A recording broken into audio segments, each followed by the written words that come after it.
is Buadu TV. Truth and integrity.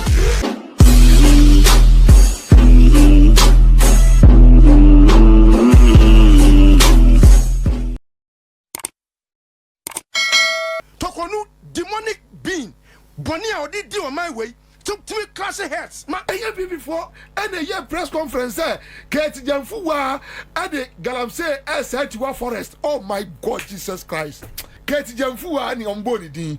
Oba power that usum a press conference. Shan Crofukro. A mere betchme. A chairman cannot threaten. Say national security near Nasa soldier near na police niba ufia NPP ni ufia bonituokuno. Oya show Nasa Yaminu Chamia. Wasimi your own professional na me radio so na me kekam. I mean what's shime papa. Who say my very relaxed. Abusia ma yema mu nyina akwa ba Fambra Body TV so. Ya best say first time na wa subscribe na like video ja comment so atum da me ira say ene yene nemu na news na ba. Bobie Ansah kwabena. Eye djuma wa krefe. Na wade nsem kakra bi atodwa wo chese no kranie wo hwade achema wontumi aye ganafo asa wo te kakra no kan ade achema wontumi aye ganafo no chese ne hu kra dwere no na wonan dwen hu se NPP fo betima esada NPP fo ye wodifo ena wo se wo pola Adom Otchere o TV so ka se an ena wo be show bia na DSTV ateko na YouTube article tina ho da wunya hu hwe na obedi send on Sam George wunya hu hwe oso no so tama na NPP wo power no bre papa nti se na bra ba wodi madam tokonu yese wo kwada so bonsam de ye hu bida den na waye aye yenti Ansah Bobie ne squad ne Metisa Paul Adom Otchere come kill. Is this right? This is how we do by I'm doing my show. And I'm doing my show and you go to DSTV. This you go to here. This why Sam George why I'll come after you. Yeah. Who feels it knows it all. Who feels it knows it all. They're running and they're running and they're running away. They're running and they're running. They're feeling, no? On the name said you're feeling this here. Obi tade Paul Adom Otchere mame. And I look, me who Paul Adom Otchere all barking like a dog.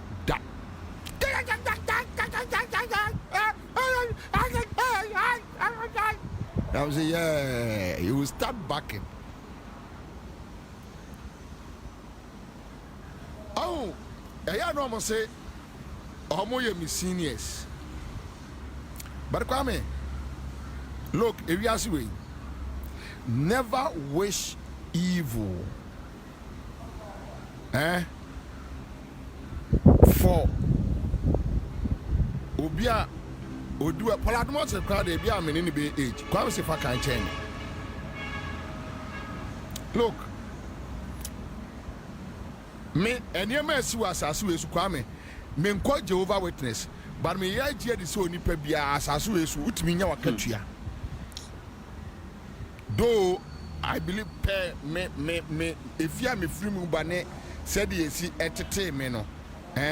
Me gidi say atemu ewo baby judgment. However, judgment ni bi wo ha unya no ha.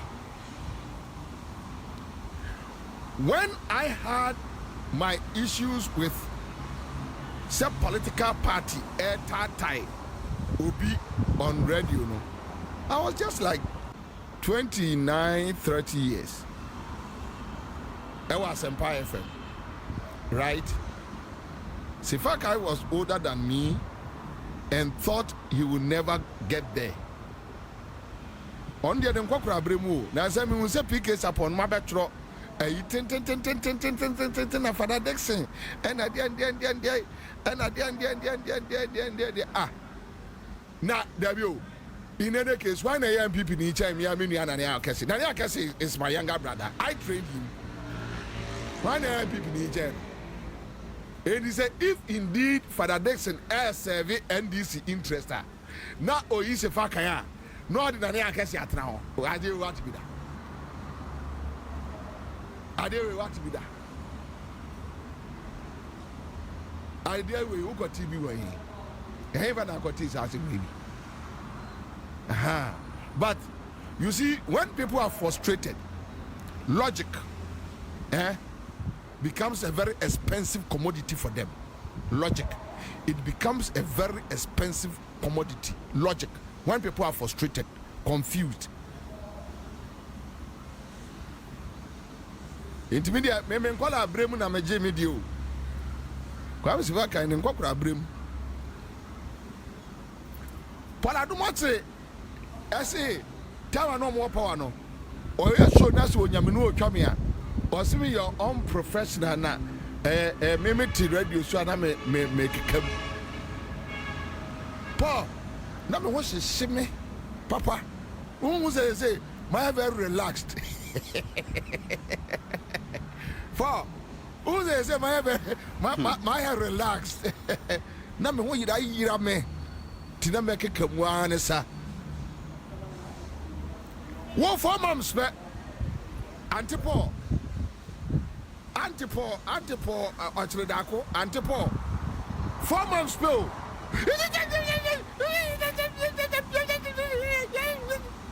And now Paul Adom Otchere is threatening people. And yet, I said we have been almost Paul Adom Otchere Mugabe no kokaye.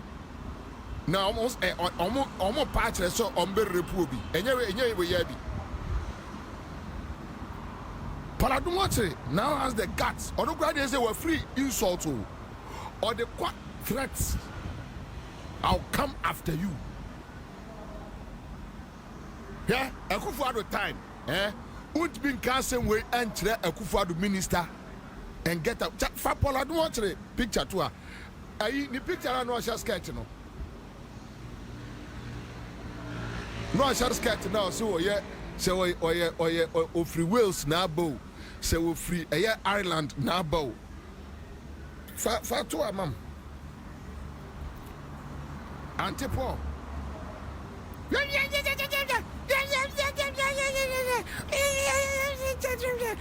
What is this? You see, Paul. Adia we nana ye kachira mo say. Ekwaya amode nkrofo nam so for 8 years. You guys should be very, very careful. Look, let me tell you. And I deal with my can be 1 month ago. And I'll say it. I'm not saying it's a political appointment, and yet, please don't get me wrong. However, political appointment,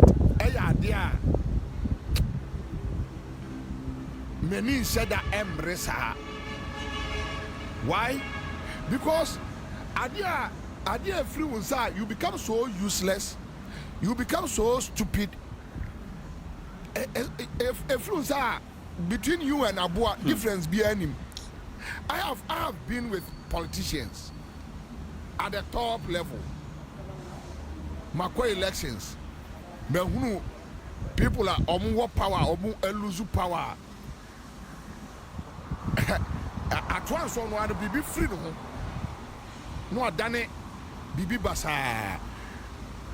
Obi a wanya sika in politics enya ne yonko no obi a wabobra enya sika.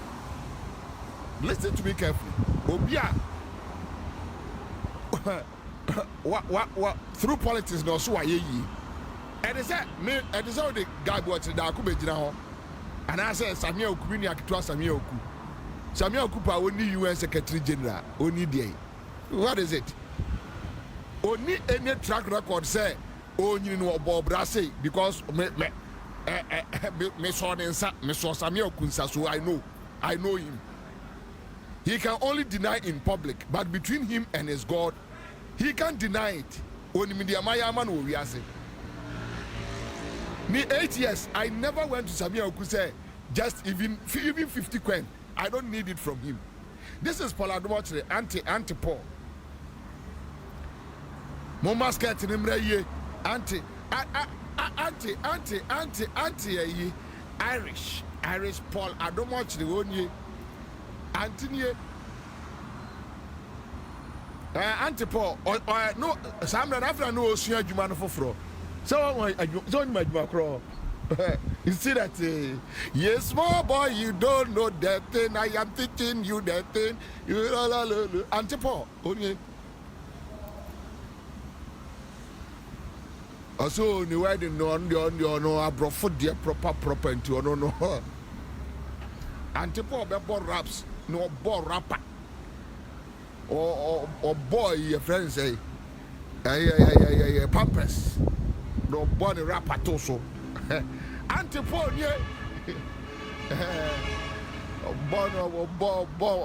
born the rappers now anti Paul or born the rapper or born the pampers no born the rappers also on their crow. So you see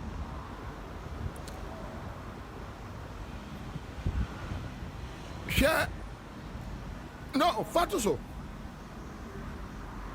now Paul Adom Otchere esu say oye showa osu oye showa na your friend say your friend say NCO or he was complaining about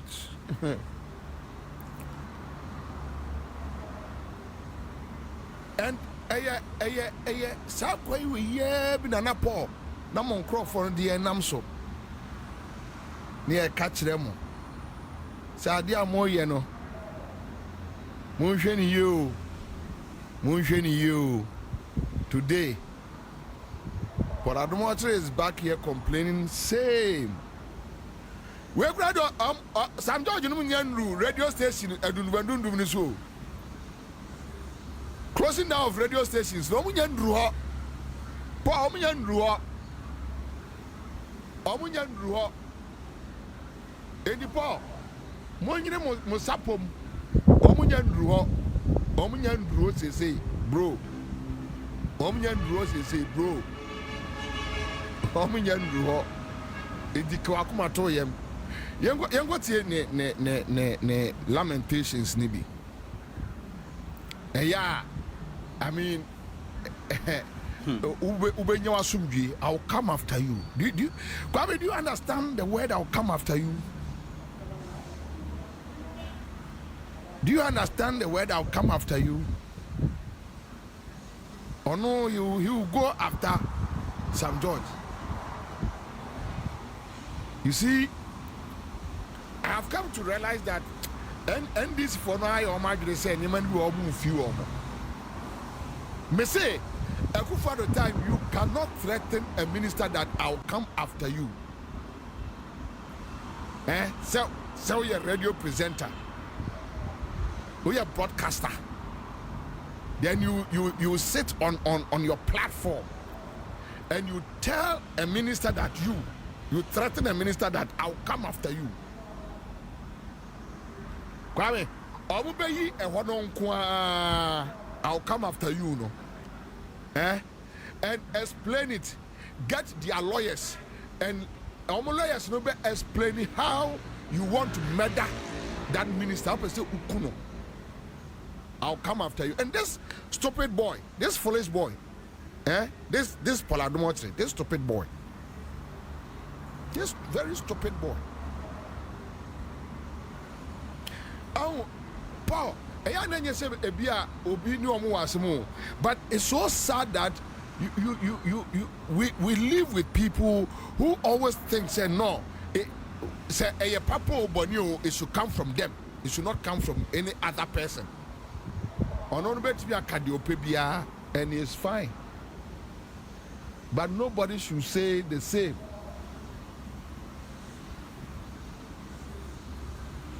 What do you say? I can't imagine Ansah sitting here and the Kufadu regime, and say whichever minister no catch and say I'll come after you. But waka just that maybe some judge decided say, oh, just let this stupid guy be. And I've come to realize that that is NDC posture. So me, I've come to accept it. Acquire some of us near person crofoway, Eddie and NDC dim crofoway fast one. By the time they will finish with them, no. Nenka Ghana no yenina ya trasia boduya say, every necro obia nya tumia and fedim kwasi asem. Like how a Kufado. Anybody be among kwasi asem mo tena krom adi no. Enka by the time they are done with them.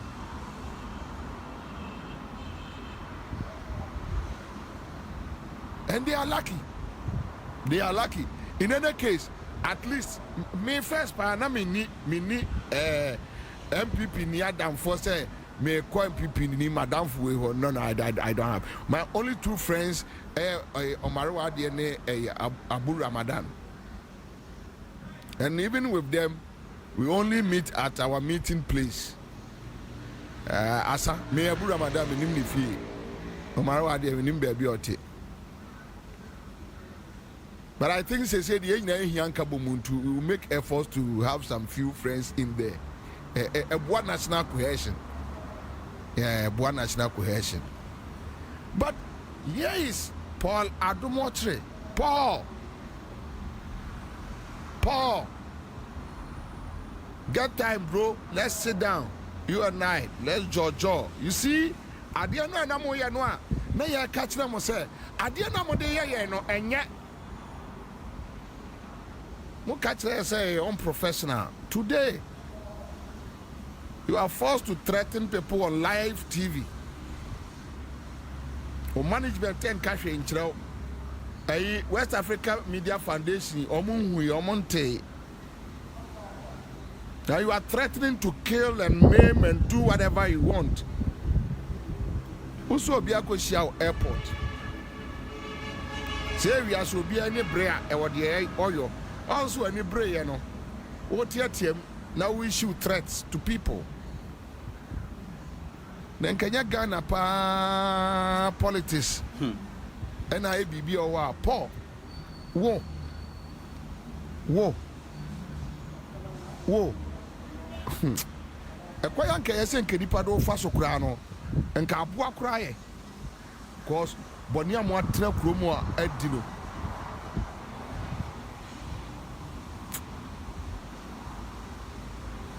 Messi, Omunyan radio dundum no. Na ebe baso. Meme Jesam George di. Ebe baso live. Na what me anya power from 2017 to 2025 4. Na what dum radio stations over 135 our Ghana.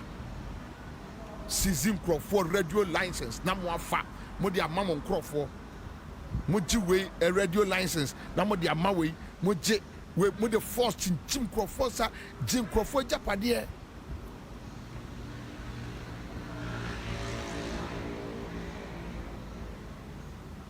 Paul me say and this is started so almost sanitize a media system no more and one of them say yes, sir, as sir, yeah.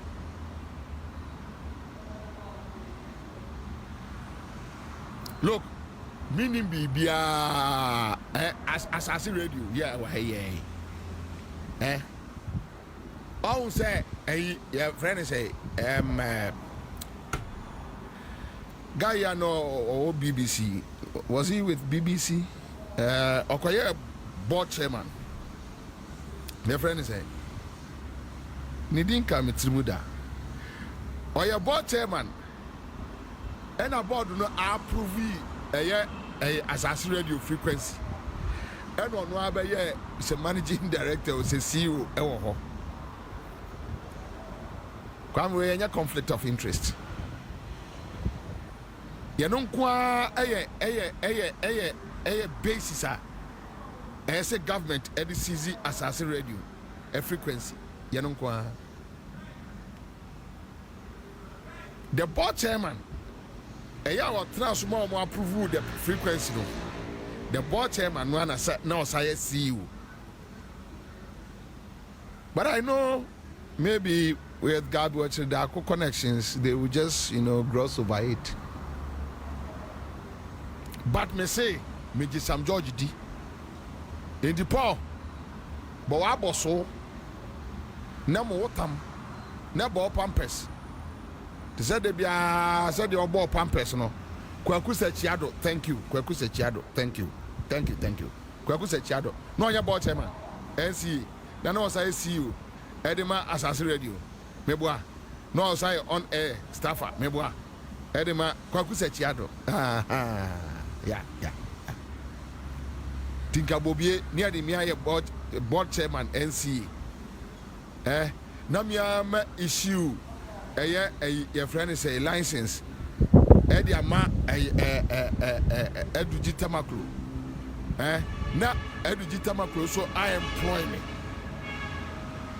as CEO for his media organization. Can you imagine? Yeah. They did all this. They did all these things.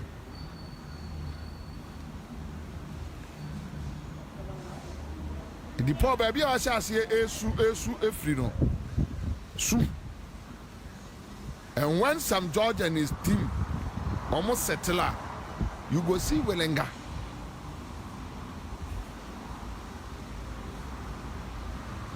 Mbo.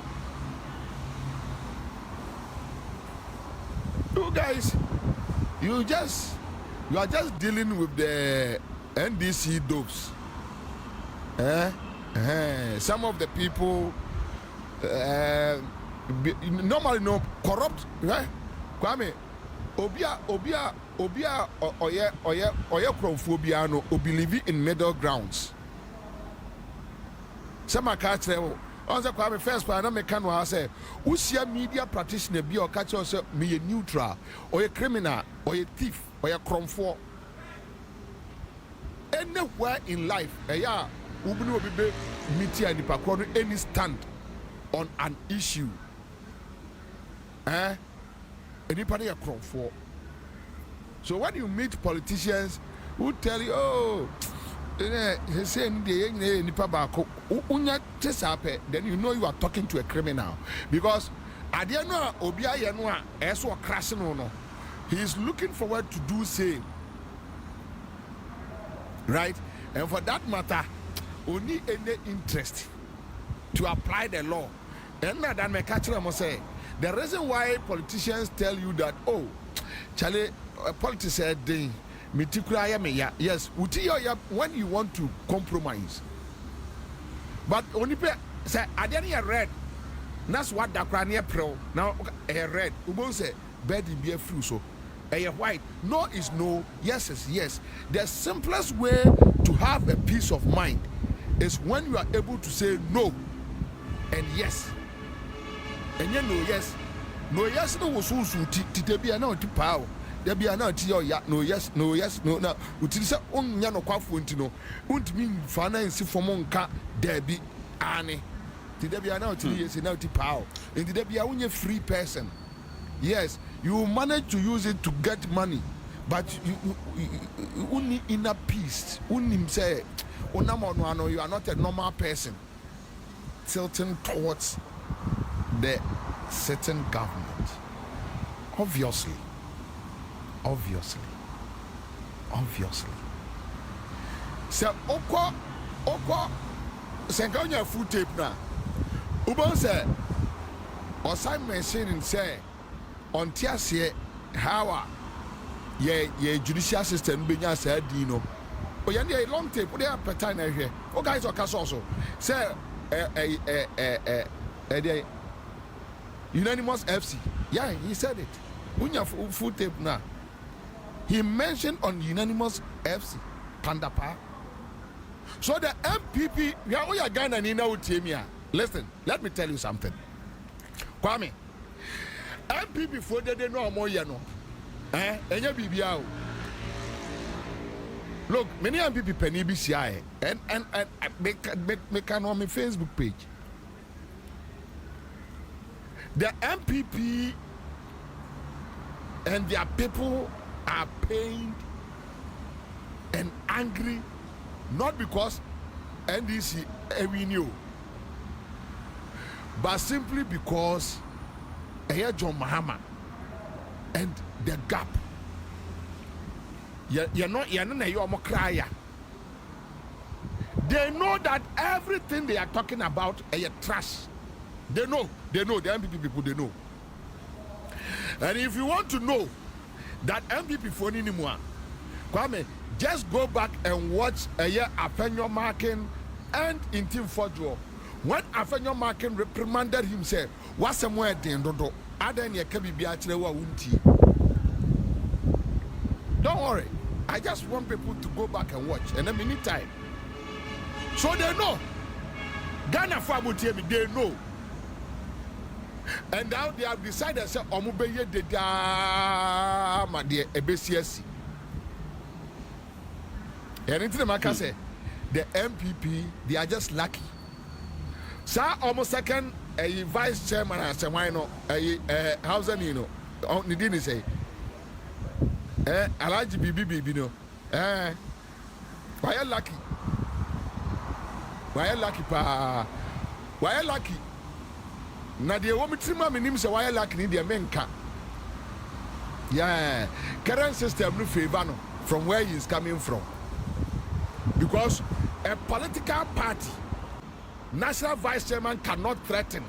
Say national security ni na say soldier ni na police ni ba ufia MPP ni ufia bonituoku no. Yes, he said it. He said it. But they are family, so he can say anything and go away. Comfort time, ya unko busa isa mobila. Ya unko busa. Ba waka fan huadi. Waka fan huadi. O MPP there. Enzo a chance there. Nebusuafo na power. To obake kan kwasi asam saa no akwa ayamasa wudu. Obake kan kwasi asam saa akọ. So that's a script ni ba ofia. And I say police ni ba ofia, soldier ni ba ofia. Or catch them people bonituoku no. Ha! Kwame, obaso catch them say kufu at the time and this ni bet me bien na no aka asem wey. Afa no hwadi. Show me one. Kwame bia me na majimi ya menkai. Show me one. Waka. On na mo. Mi tiete pu no wa dem sa de ma sere no ma wosumiti. Now see well, it favors you, so don't worry. One day.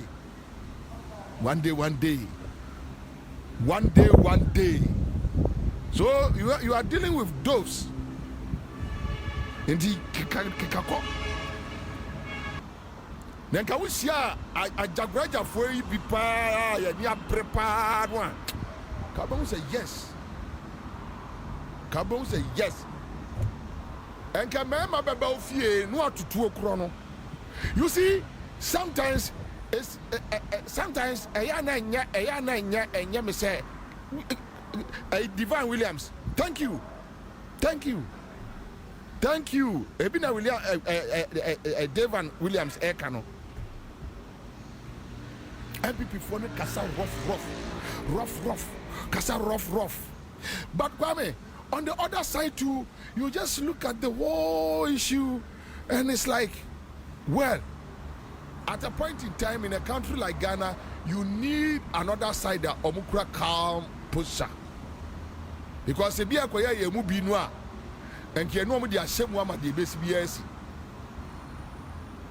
somebody must show these guys something. Ubansa Fede, next time no, Obiansa ka power. Yanema Rollins, this any brand bar system no. Yeah. Don't tell me Rollins no unreasonable. No.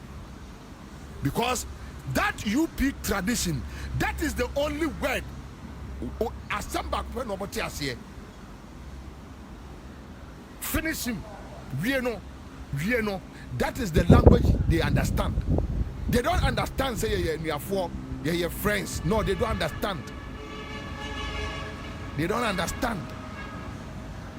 And when him say the omo ye, wherever they will meet NDC big men, no much a picture say that they about a trouble thing, just to demoralize a NDC grassroots. No, a psychological warfare.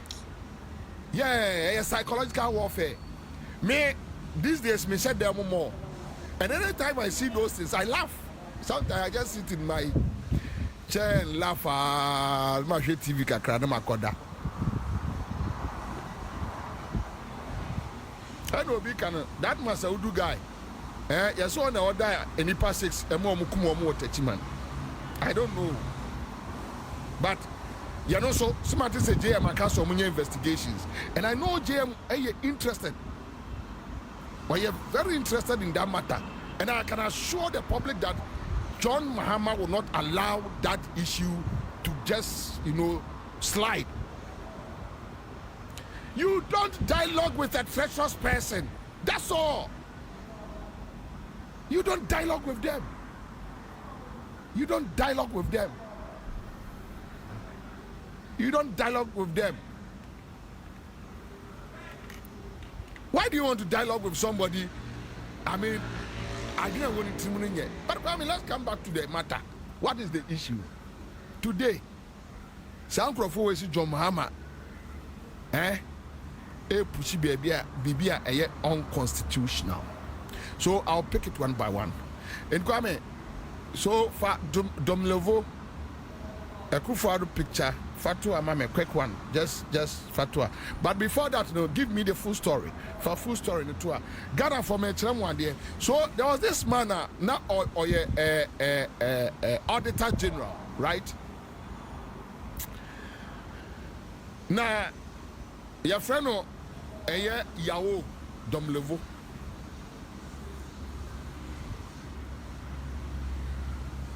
Somewhere in 2022, somewhere in 2022, and Akufo-Addo, that is around June.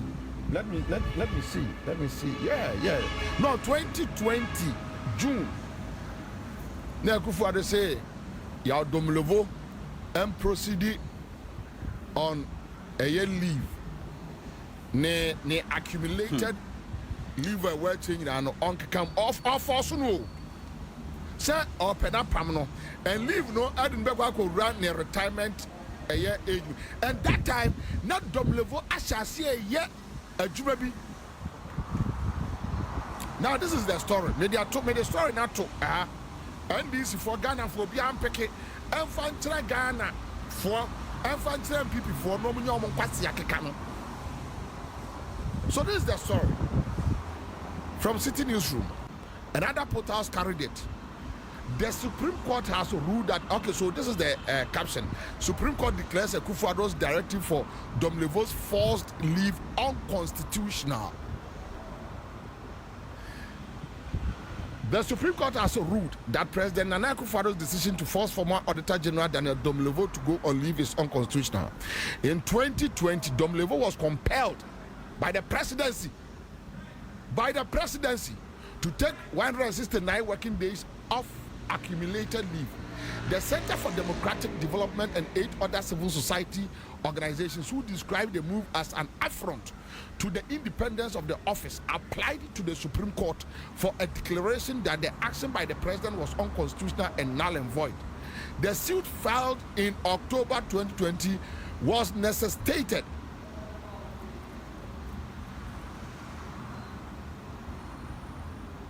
by the failure of the president to rescind the decision. Right? So in June, Enomo Esase say Ombeyi Domelevo. October, Ena Omo Echo Court. Kwame, that step, CDD, any 8 other civil society organizations, it it did not deter, it did not stop Akufo-Addo from pursuing his evil agenda to throw away Domelevo. He went ahead and did it. After how many years? The story is there. Well, don't worry. Into Asubio, I'm out for the story. Nakai. After how many years?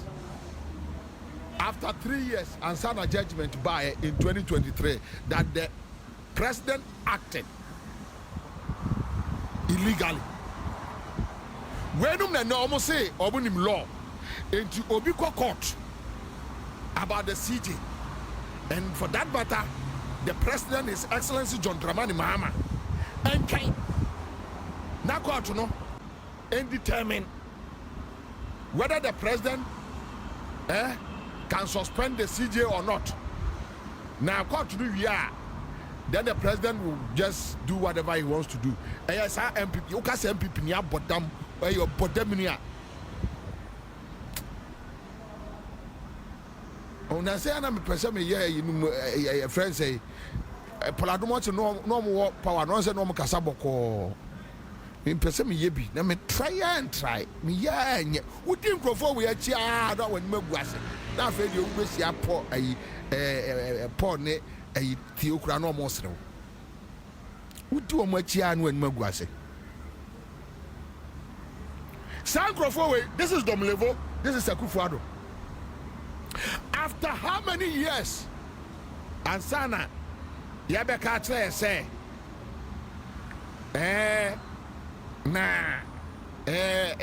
Obiko court, and we must wait. Or no MPP for no, what's your force?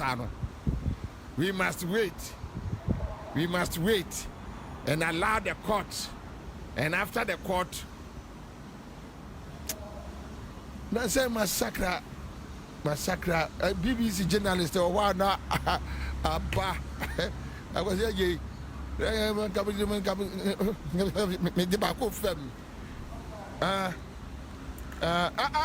rider. You cannot can. You cannot can.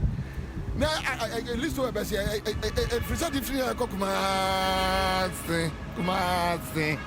you cannot can. Oh, yeah, we should be BBC. That was your friend of Mobu Bako. I best say a year with trophy. I watched dinner. I say 2 hours ago. No, my best saying. Can't answer my maker. Oh, Mama says, my TSC rough roadway. And people here was Yadodo.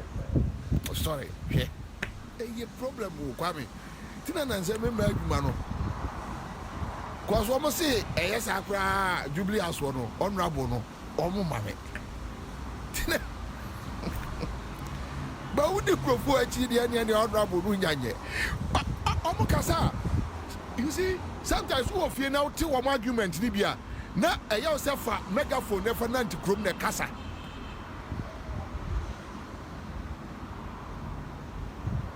When the normal year they do, and in all this, no more team break the 8.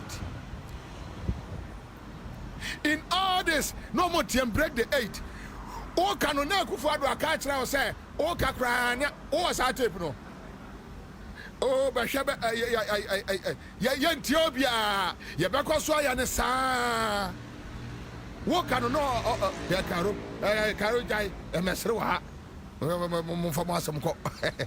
We are some adolescents with your church, no, ye. Media is equal. We are check. I don't do got a corona, so Nasam say, you free of mass. 1 year, sir, not after the was I said, before but I come by. Ah, what am I saying? Only people near Jimmy, mammy.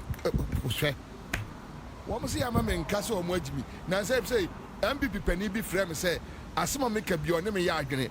Now, the army cousin MPP for a Jimmy, Nayania, and Mamma Pana Chocras and Kabu, and a share. Problem as is here because one to me coherent your friend is analysis. Wabra MPP GB analysis now we Jimmy Ube said Jimmy Nipa was a blue white Sakala no where Jimmy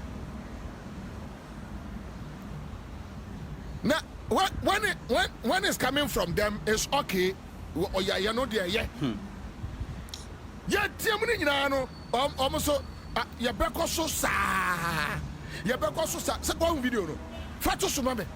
Fatoso. That time I cano. Now go for the aqua fro platform. Yang Theobia. Your back so near Yanasa. Ajimisem, Ajimisem. And that time, we had media men. They were supporting it. They were very quiet. It was okay with them. I'm saying a constitutional procedure. And we should allow it to work. Well, adoration says, oh, you mean free. BBC, the question. Mama, gentle, have baby, quavit. Gentle, no bad quavit. Because here and me at Russian and the idea that if you cook master, if you cook master, eh? What you go for once more one chassis? As I know, but them in a casa. Aye. And as I said, your brofu yabetum. Tomorrow is pregnant. Tomorrow, Usiam Pipinibia, or who's a woody dicra, a woody. Tomorrow is pregnant. Uf return to nearby with shower. Hey, uf return to nearby. Tomorrow is pregnant. As what Trumps Baka Nibi. Doesn't mean when I said tomorrow is pregnant too. Tomorrow is pregnant. Tomorrow is pregnant. Tomorrow is pregnant. Tomorrow is so much as I say.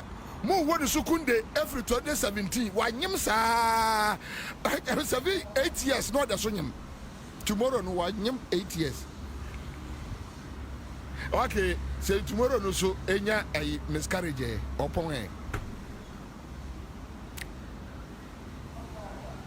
And tomorrow is pregnant. Tomorrow is pregnant. Tomorrow is pregnant. Tomorrow is oba won't tell. So oba wo ahina so. So I was single. Just what you want to say? I said all of a sudden, yeah, Bobby, you say one more attack, no more attacking Judge Rook, Massey High Court, no. You too, mammy. What are you talking about?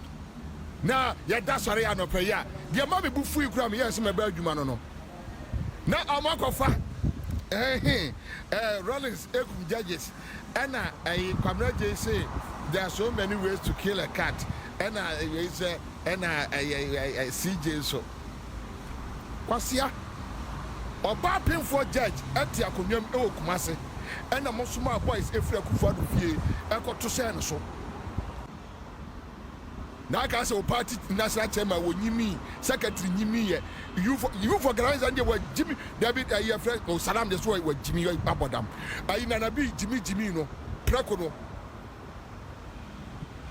Kwasia, what me small boys every kufa do fear e woni ma ha say akọ kumase ko attack a whole female judge ya onyem ebisi ya bakose mu da e ma nkrofo mu gina trial mu jai wo mo kwa me yare ntamam ya tamam na sia na no title no mbaje me nya the fast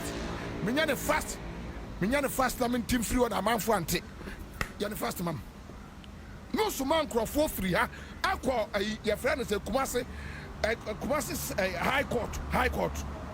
Kotose or bapping for judge so Bruno a free Munkro for Mujina a trial a Jewamo Bejna Baba catch and say tomorrow is pregnant. Tomorrow is a fruit tree. A fruit tree. Tomorrow is a fruit tree. Tomorrow is a fruit tree. Tomorrow is Afrukutu. Is Afrukutu. Tomorrow is Afrukataka. Tomorrow is pregnant. Kwasia kikabiana. 8 years amotra from kwasia sima mudi ya muka say senye eni papa na mwanya wo mo. But more you lucky. E get to fire ye mu beside and kabon kwa ye nipa de mbefa so. Kabon. More you lucky. Baby akwa kodi no. Eya why are lucky? Why are lucky? Pa say tomorrow is pregnant. Kwasia ni bada Enipa da se boxer shorts na mo di handcuff ejira ne kwa no enipa da ese mutimi de car ebeti tenipa esum na mo de cars ne boys and etu ababa metete yeah mo ahwe ye enipa ti radio sunu aka kire say motherfucker I said say hele but mudi agura nipa be ka mu hele ni mu hala what diagre ni po be catch mu hele ni mu hala tomorrow is kwasioko bio hwe kwame on de na me catch say the way makoma si ya me no me pese me ba abegumi ho animu ase hwe se a problem amenya wahu abrante ni onyam 47 kama dress na me ba kama Udin Grofo we achi a omo to be cast no akoma ye o yasa say eya no be so mo tire say NDC for the omo nya nipo say as Domama no nya nipo mentiase ya mentiase o omo na mo kwai mo ye omo sa eya na me ya o omo mu NDC for omo mu Domama just omo mu omo kete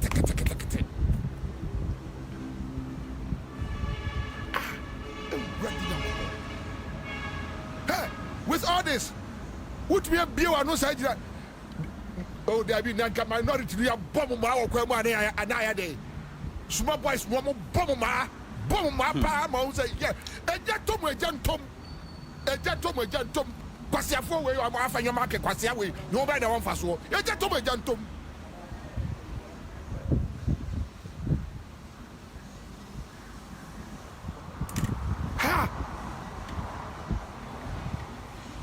my margin some be the dear good mama so sad did not time sa na make us no fanyomo ni omo asem no koka bia e be wi asem no omo asia no omo serew nti eya obufu sa na wajai na wapo ba bia tradi na o hwe kwase bia dabi how 4 months pay 4 months per insults. Are they? Don't mama no are they? And then why? Would the 8 years I say or mine? What destroy or mine? What say or mine? No? Ha!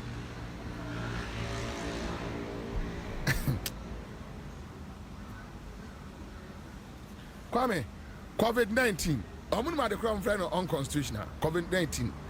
What the restrictions say ba voma wa tour never we tour what the restrictions say ba restrictions now they ba no what the restrictions ni e ba no and for court Kwame it taking how many years Ansah court ever be rule say COVID-19 restrictions no was unconstitutional almost 3 years what you say Akufo-Addo to me be catch say why sorry when baba be can law akyere ye Ghana ha wenum ebe kan law e di akyere John Mahama e Ghana ha wenum be kan law e di akyere ayeni num e Ghana ha wenum be kan law e di akyere Dujita Makro num Ghana ha wenum baba be kyere Ghana for law wenum baba be kyere what is constitutional wenum baba be kyere ni tampili ni na nyiriga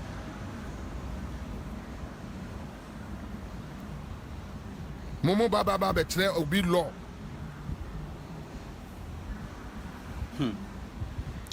Kwame unim me sweetheart be send me message say me twa so.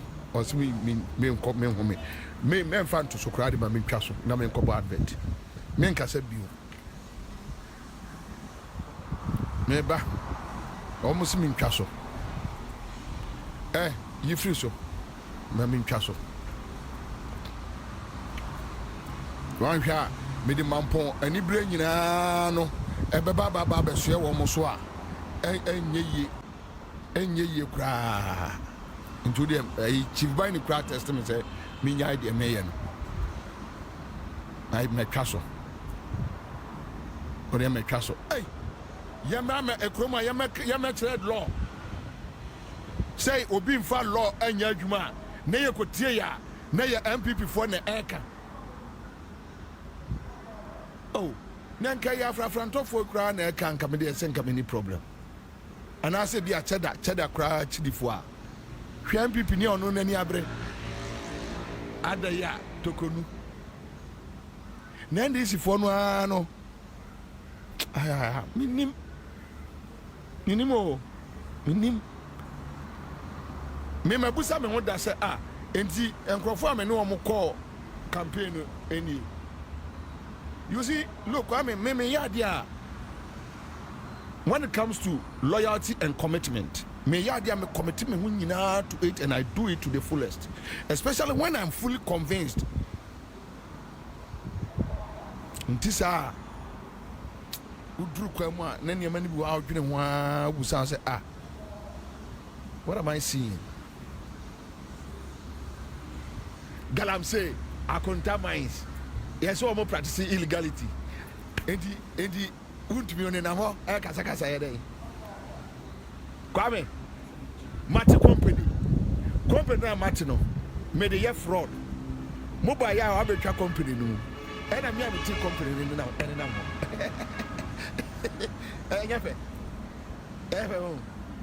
Ukobi. So na ye piaro. Wo rasta ni wa pampam se odi fo bia minim no Ghana.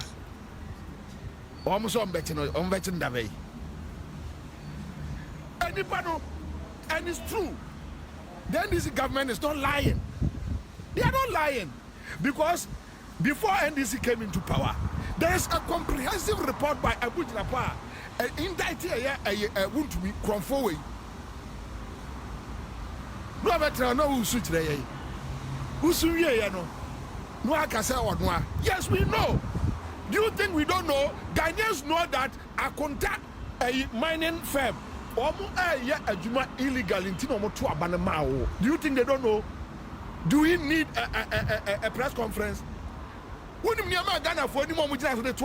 Some of us, me Bobie, Mantra radio, Society radio, so Usia chief of staff, Julius Debra. So many places apart from that, the bottom discuss movie here, crash here. Beyond that, yet the street one I go 24/7. Yet think come on. NPP for no be a two-tier MPP because a dear man now won't win and crop for you know. Now you're Mahomete. Do you think the people don't know? Do you think they don't know Sa contact mines ART illegally? Do you need to come and organize press conference and cry? That's on spending a Jumano. And on a man can quasi him. Then Kadanwa, ye can paper no crano. Cream. Ha! Joshua Baban wanting to crum nomra.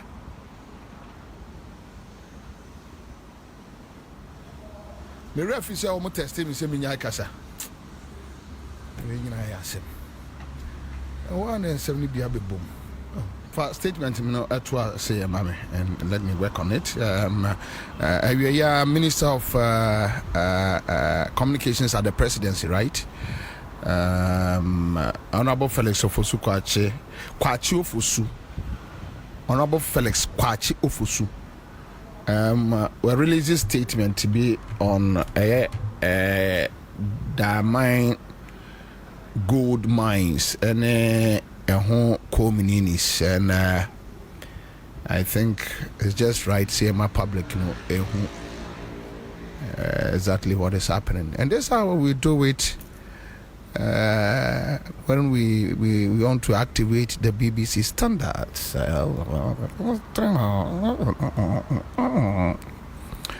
All right, so this statement was issued on Wednesday, April 23rd, 2025. Government of Ghana and Goldfields reach agreement on transition arrangements for Damang Mine. Okay, so the government of Ghana and Goldfields Ghana Limited have reached an amicable agreement on a transitional plan for the Damang Mine.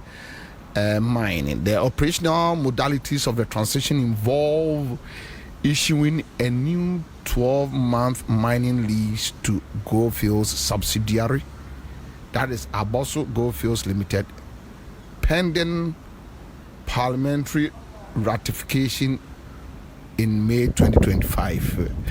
Under the new arrangement, Goldfields will resume open pit mining during the transition period, safeguarding jobs and conducting feasibility studies to establish Damang's reserves and mine life. At the same time, the processing of existing stockpiles will continue under the supervision of a joint management team composed of representatives from the government of Ghana and Goldfields. The two parties will work in good faith to secure a successful transition and eventual transfer of a viable mine to Ghanaian ownership. Both parties have agreed to advance discussions in good faith on the renewal of the lease for the Takwa mine due in 2027 and pledge to work together to enhance Ghana's potential in the mining sector as a favorable investment destination. Signed, Honorable Felix Kwachio Fusu. No comment. Alright, now come when you just and I hear my sister joint a one. Joint in a year one and I say oh then one which is which. So thank you. Me free BBC Benny. Ati Julie. Back to the BBC journalism and Chenwe Jim.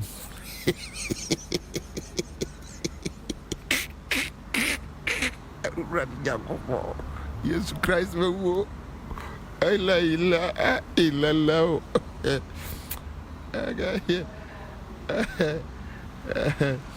Maria. So Maria is asking, why not revoke the LI allowing people to mine in our forest? Why is it delaying? Maria, minimo. I don't know. Now, Kwame, Mwamu say no. Kwaye munu a ekufar ehyem rase ntu godu munu a ye call campaign ko ka kire nkrofo se ye bae no ebetwam no mo amusa eminu apani Kofi Buah se aden ye ne de omo nya ho adwuma mo amusa omuso mguso wo de se de wasu adwuma yi ne beboa wo se de se okura po de wo no enye se bible no kakra fa bi ekura wa enka de be si kroma de kenya kura nyame ni wo no who say Jamia what you say ya kenye because we know say baby I want to the begu but oh Unim, sometimes when you are commenting about these things I also maybe you don't have information, maybe and sometimes you don't know whether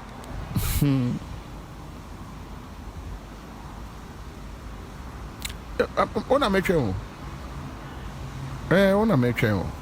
anyway, and this galamsey issue oka na asia kwesi baby a esi media me my imagine say men can be because senka and this about to me eye de ese wo ya and then can people form obo mo no say omo no ko galamsey demonstration Brady Nyankopon Jesus Christ.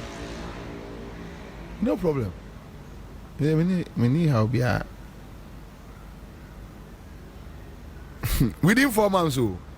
Yeah, Kwame. Me and this anantiacho enti minim. Unim say Atamis winning 2009. Just under 2 months and almost started noise. And almost no man FM straight say until say ombedi Atamis attempts are many uno omo home. And prompt me ye did this. The late Mills Jomama and Yasum Viamu on my way for 8 years.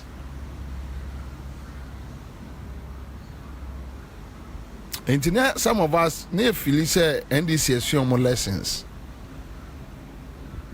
But we catch almost say a too early.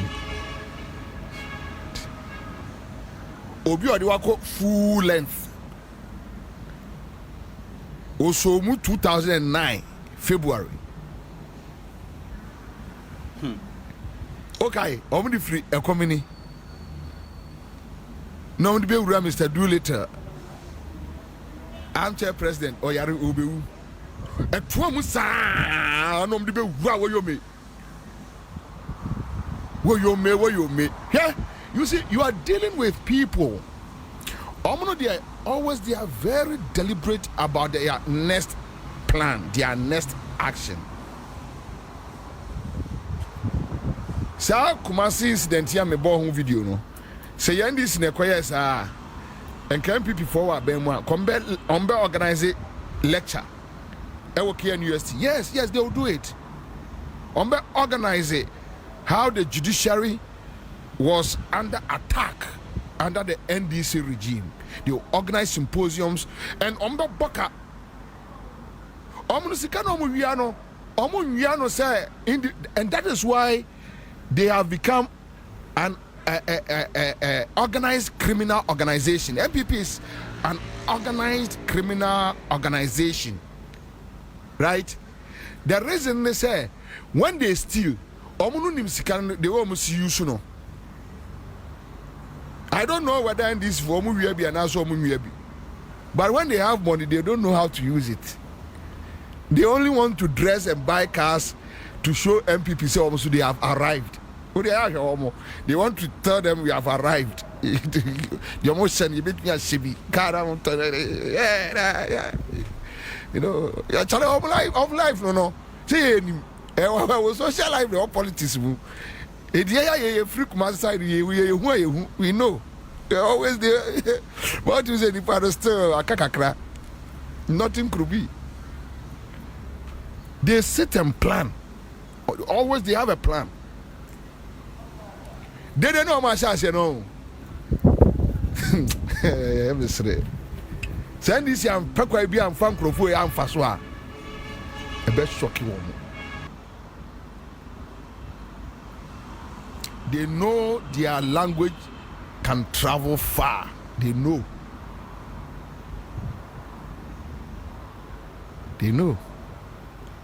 Once they say, Oko, even off. Omo a press conference, cry no, bebre no adi twi na it must tell you something. It must tell you something. Ne chunk, ni base ne to ababa no.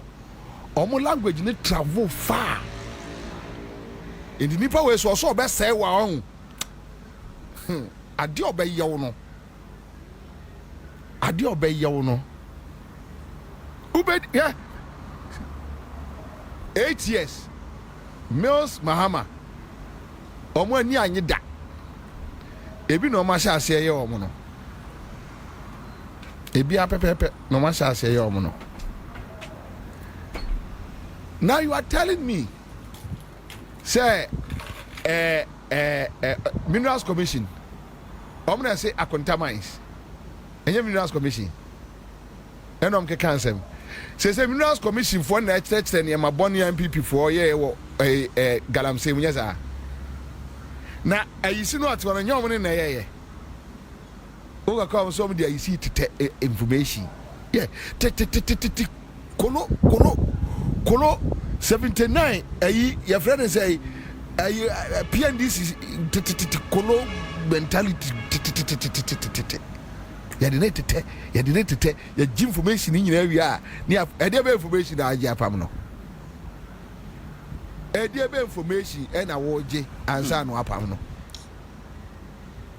Kwame it's sad say enkrofo in your position they connive with politicians and destroy things.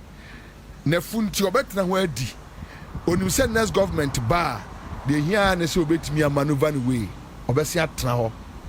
It now a frame yenu na aba behind the scenes. No my information. Un information no de my. And the information no de ma. Somebody would just sit there and watch. Look at the damage from Wontumi Akonta Mines. Look at the damage. No way. When you look at Akonta mines, the damage alone should not allow AC to be there. AC prosecute no more them. But yeah, society, no. It is what it is, you know. No, my information, the information. The information. I'm out for any break or to about many abrea. And you see, when you fail to understand that, look, in Crawford, you need brand a kotu abano. Never to say a young one, I will use school be, and I would a winnie a election. You make people sad. Referee say Crawford be the moja. Not that now I'm Crawford name so oh. Death was so close to us. Now you are aware, but I'm out for the moja. Say kai Crawford way. The BNC. Within 4 months, Omanya no so no demonstration. Okay, demonstration galamsey. Ha. Messi I see what tape to me the NPP for gum. I see Ekwausi. Just pick that tape and NPP is doomed.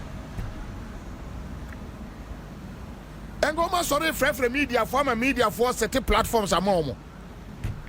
Because media for now is almost certain platforms more and almost bedidi. Ebema must more to Mikaba. Because I'm in commerce them. Do I need a press conference to know that Baumia office was involved in galamsey? Omo boys no ho. Hwe omo ase. And now come problem now about galamsey mun say. And it's a fact.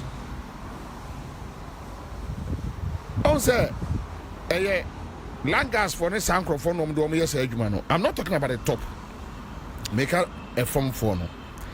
When you say even Langas for mukra no. Kuna Ansah Bobie. Entu kofie ba kumwa. So boys 8 ne umwa 4 NPP Langas, 4 NDC Langas. Unim the ama problem na aye mono. Aban sisa no. Now atom kolani trimu say even at the top MPP and NDC they eat together. Say idea eba Ghana ehupa no. Say young boys and young girls they have started feeling like a political class. And NDC boys, no MPP boys, any young girls, no so I say forming groups. Now NDC person, MPP person don't care dealing with Ninia to steal. Because MPP 4 boys now shall say trend these 4 boys they say adian never we ever ha massa kofa di ni di enyo una be your mine yi. Yes. Come, I'm telling you, you don't need national security. You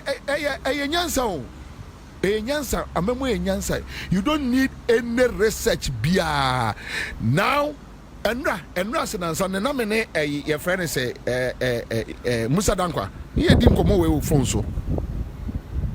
Now the NDC, MPP, boys, young girls, almost I see who say top of one edit the bomb. Entinya ye ni ebe kontokwa. Kwa mu de obo se bedru baby no. E bedru aye elections so a unhu ntokwa one.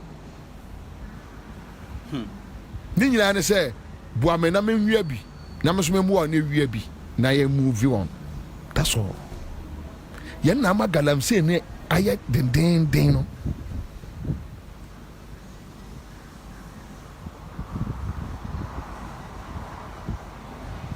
Grofabo body omo the tapes are there, the people are there, the videos are there. Keti Jamfua anya MPP etiwa honto boame etiwa executives MPP executives na be press conference say Keti Jamfua adi galamsey say etiwa forest. Anya MPP for tape runi wo. Enti what won ya dan. Where this in a press conference we. A year before, and a year press conference, Kate Jamfuwa, and the galamsey said to our forest. Oh my God, Jesus Christ. Coming today, I'm in Meso. No. Why you are no one pat? Why you are no one pat? Why we are Udia Rewo Musa, no one pat, no Kasma Yenka. One more press conference. Kate Jamfuwa and on body D. Uber power that Usu, a press conference, a Shanko for Crow, a Mia Betchme. Brother Betchme, a Mia, Mina Mayas are me, Bobiana Mayas are Betchme. Why we are not the Bibia to us? Now I can't. Yeni Kroma, and I John Bodu, Abanga NPP, John Bodu, Omoya a press conference, I John Bodu at the excavators. Uncle Goo, I am the Western region by one. Mewa, video no ho. And Profochronom Casa no ho. Obiamu yet. Yachi John Bodu personal driver. Yachi John Bodu personal driver. To galamsey Achin was at time 40,000 cobra. La. Now to our press conference, the Usu actually. Swatcher. Madame Furuno.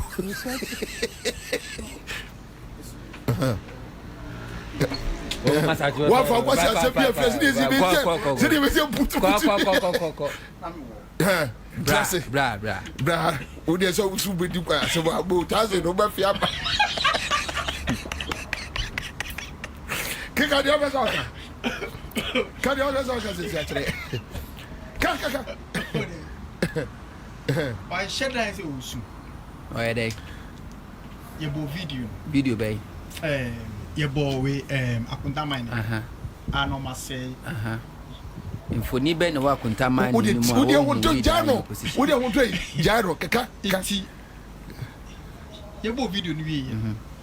Ending na 10-year camera. E go to no. E go to no so na the handkerchief. Pipa ni. And to answer. You call tap from so. No, the people and him say fifrat. And I say wanya pulu tibusano. And I say wanya grakuma na bibia to. Na bibia to nemi. Ono boy me penny. Trust me, bibia to neni. And I say wanya apollo. Sometimes. And I feel na afino. Etino. Come, mama gajiro. Ejuma we no say the osisia no suani ye be pesa Mrs. Suajuma ni ye we try waiting. Let's talk sorry Friago on try go ye free Shey de Suajuma ni ye what say no but what Kwame, to be honest, I didn't see no one tell you. Say, any NPP for no one both team they are there.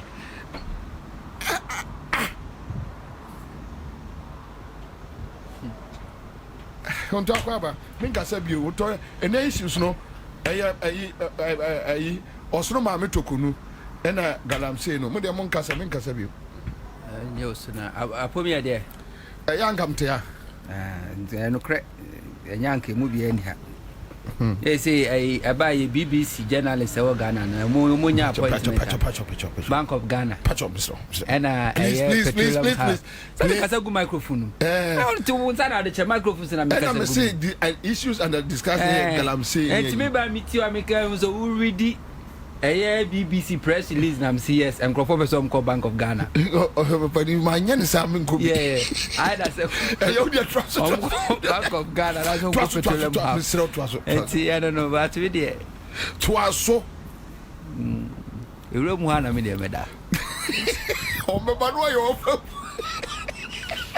to win it's true, but anyway, I never quite was say and Crofone say.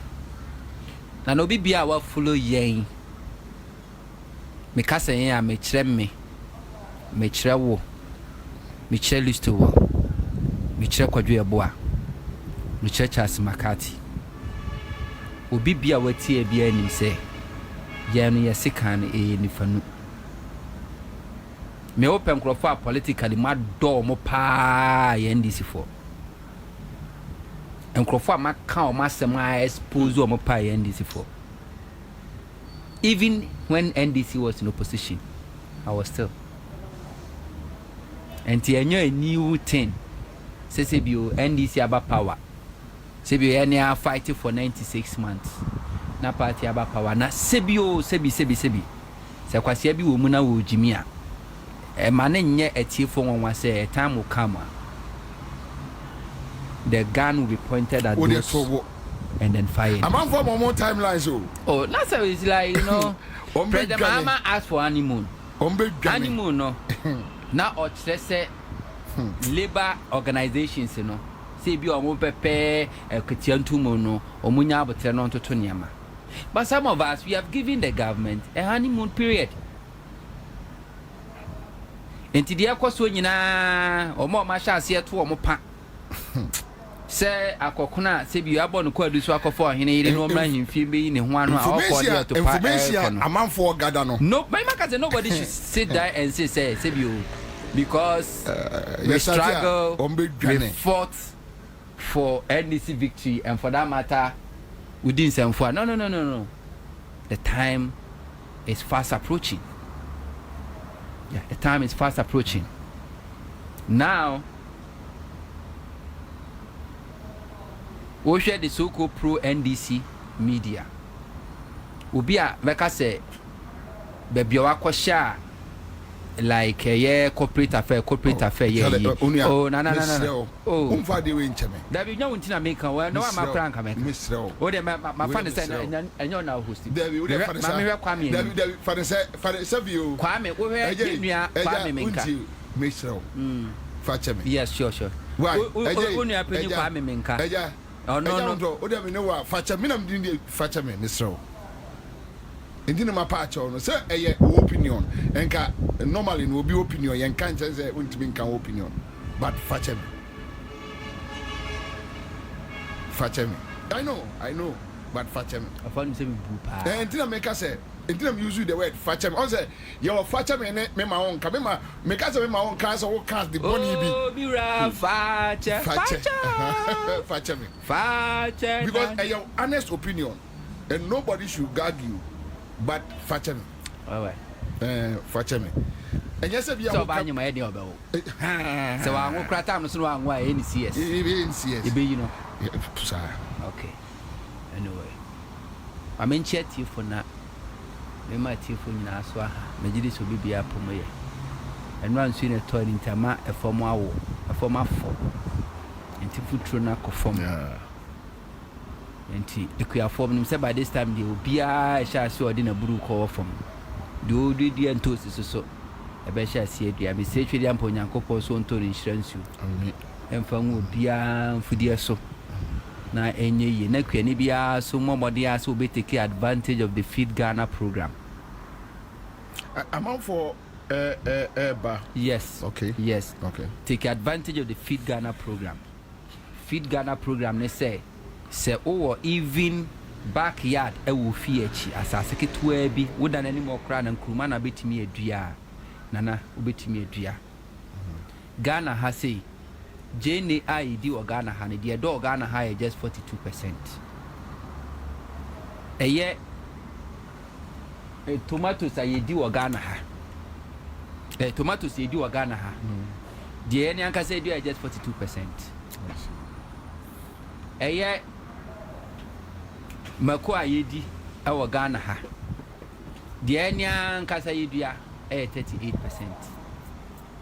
The aka nyina ye kra e di free baby na deba.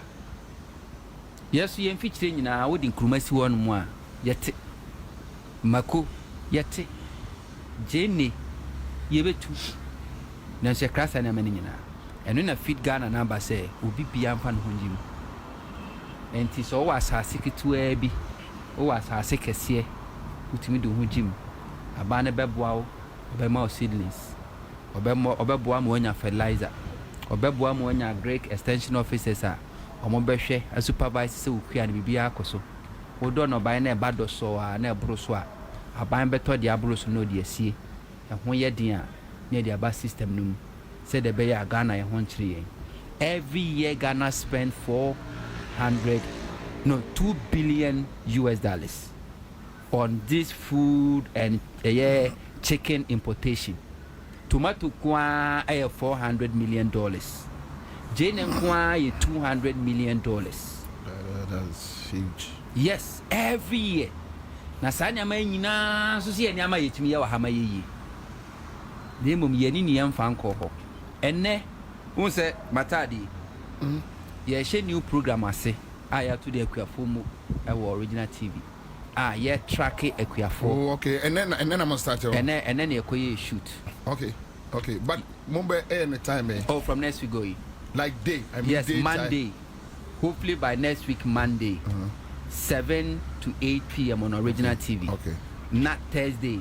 8 to 9 p.m. on Metro TV. On Metro TV. Yeah, track it Akuafo ne how. Na me hu dream. Me free amra hia na ebe. Yinipia ni bi ekasa ya. Wo ye sadi de bia ko hotel akese na uhu. Aye se wo akire ti se agushi. But I to say emre. I say edua flower pie us ukama edi grow the pa. Omo say fe no say kiwi flowers day. No kiwi fruit. No, nya kiwi fruit. We omo say CULI into Q body no I think kiwi something like that. Fruit. Very I know kiwi fruit. I don't call. Yeah. We no ko hotel akesi aru me bufa na ohu. Ubomu a eti se waka domo. Domo mu no gregregre very nice. Omudua na ko hu a wo akire eti se cabbage. Yeah. But eno ne de no so fruit no inside. Okay. Ti fruit na yedi. Ene me call ye. Kuani bi adua bi. Almost like acre. What shall say harvesting? And I may be saying say, and to self for now, what do it taking how many months? Was say maximum 4 months. What the 1 month be a big nursery no. Would we are within 2 months to 3 months no I shall say harvesting. Maybe saying say what boka saying. Was he seed or toy? Any no the goods ni fertilizer are costing less than 15,000 Ghana cedis. Busan said the old one will charge roughly when you scarecrow when you can 80,000. Na baku say 20 Ghana cedis. And then I'm young Casami to go me come. I see. With Tomakuma 10, 200. You want to freak for this. And I'm sure Dinams, Nana Radia. One no backyard. And the word we are 4 months. So what take 15,000 capital no the room no free one. When you 65,000. Yanya studio echi nana de bia microphone bomwa ni anya code ni treaty wa ni bomwa ni anya code na bi bi atemi e di bi atemi. Boso me and 9 yaka tu bomwa e du 60,000. Boso me 9 yaka tu bomwa e du 60,000. But oh Jesus can cool ye una ye mbuno.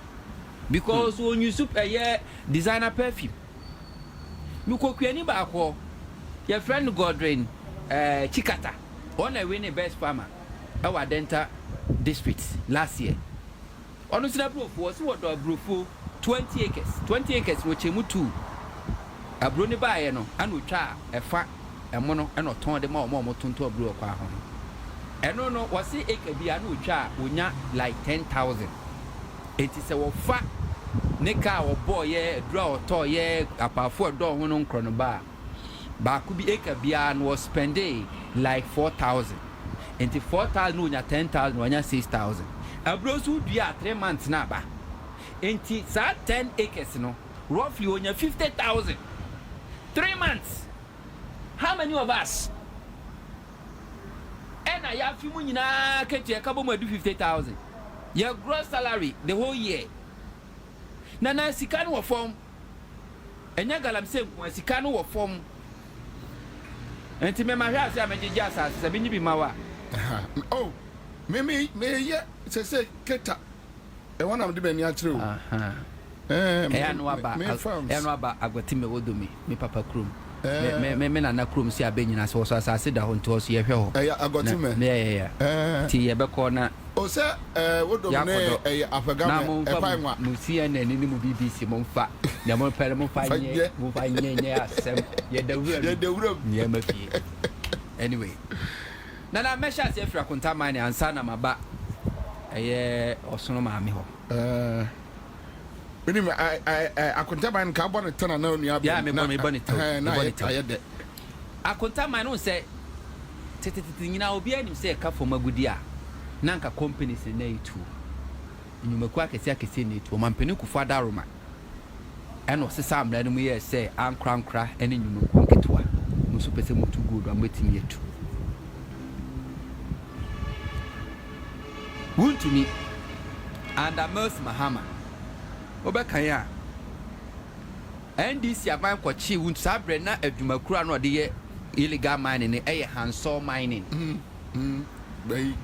yes se kofo do mo ye ne se un se kofo na de China for eba Ghana eba no road construction na kofo person de China for buy sa China for prisoners ne do ma ba begua se aban no kwaje bosia so de be ye kwan na agreement a China ba ne Kofi Buah and say yes, it is kind of a name. A Jumano, Yabama, ye, Krumufon, Ababe, Jumano. China for Senya Papa Bia, prisoners, and a near Domoba. Enti bra, or Mumbai, yes, Jumana, sa prisoners, Lona Beka, Ghana. And this Yabamba, or Munia Jumayo Moyeno. And now almost shall see engaging in the illegal mining.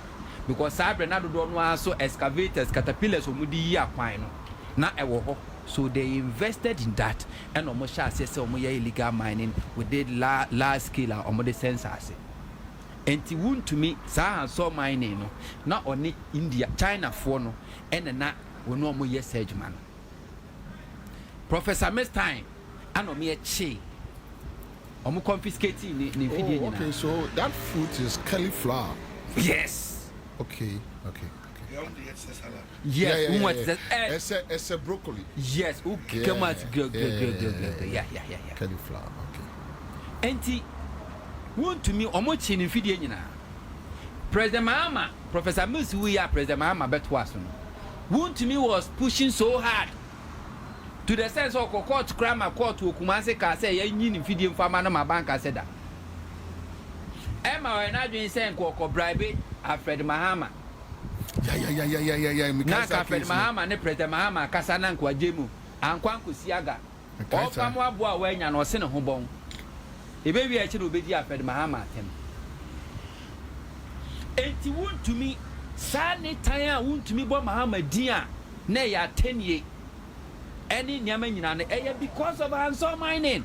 Mahama didn't allow him to continue destroying our water bodies, forests and lands.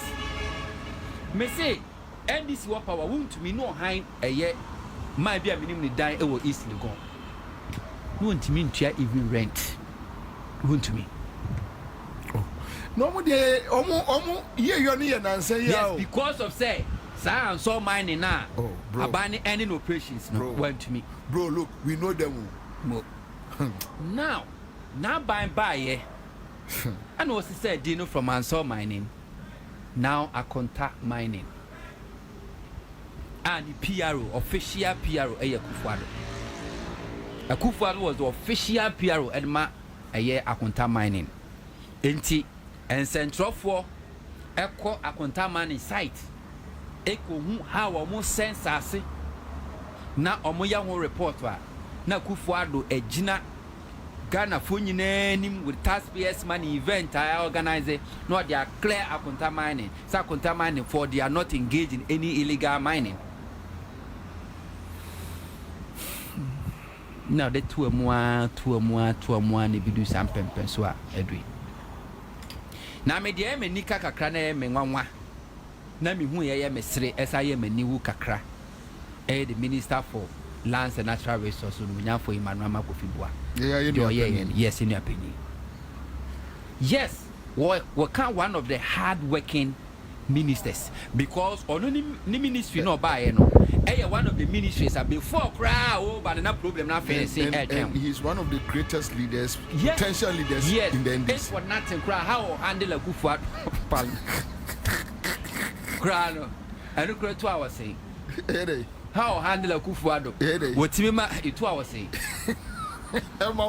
yeah no son very orgasmic a feeling what me make it or say a former first lady Rebecca Kuf or say any day MIB crab before we are growing to me any beer and cry alone 2 hours saying and 24 round no problem near they are finishing and since day one you himself and son to so Forest Reservoir NPP galamsey for Ajedia boss winning I will try so obeying in and back. A Ghana for you anymore. Never me won't dream me send a wusu because there's nothing new. Sa River Tano ya can once me. River Densu pra brim. Sa ensure ya ni na ya teche because of galamsey no.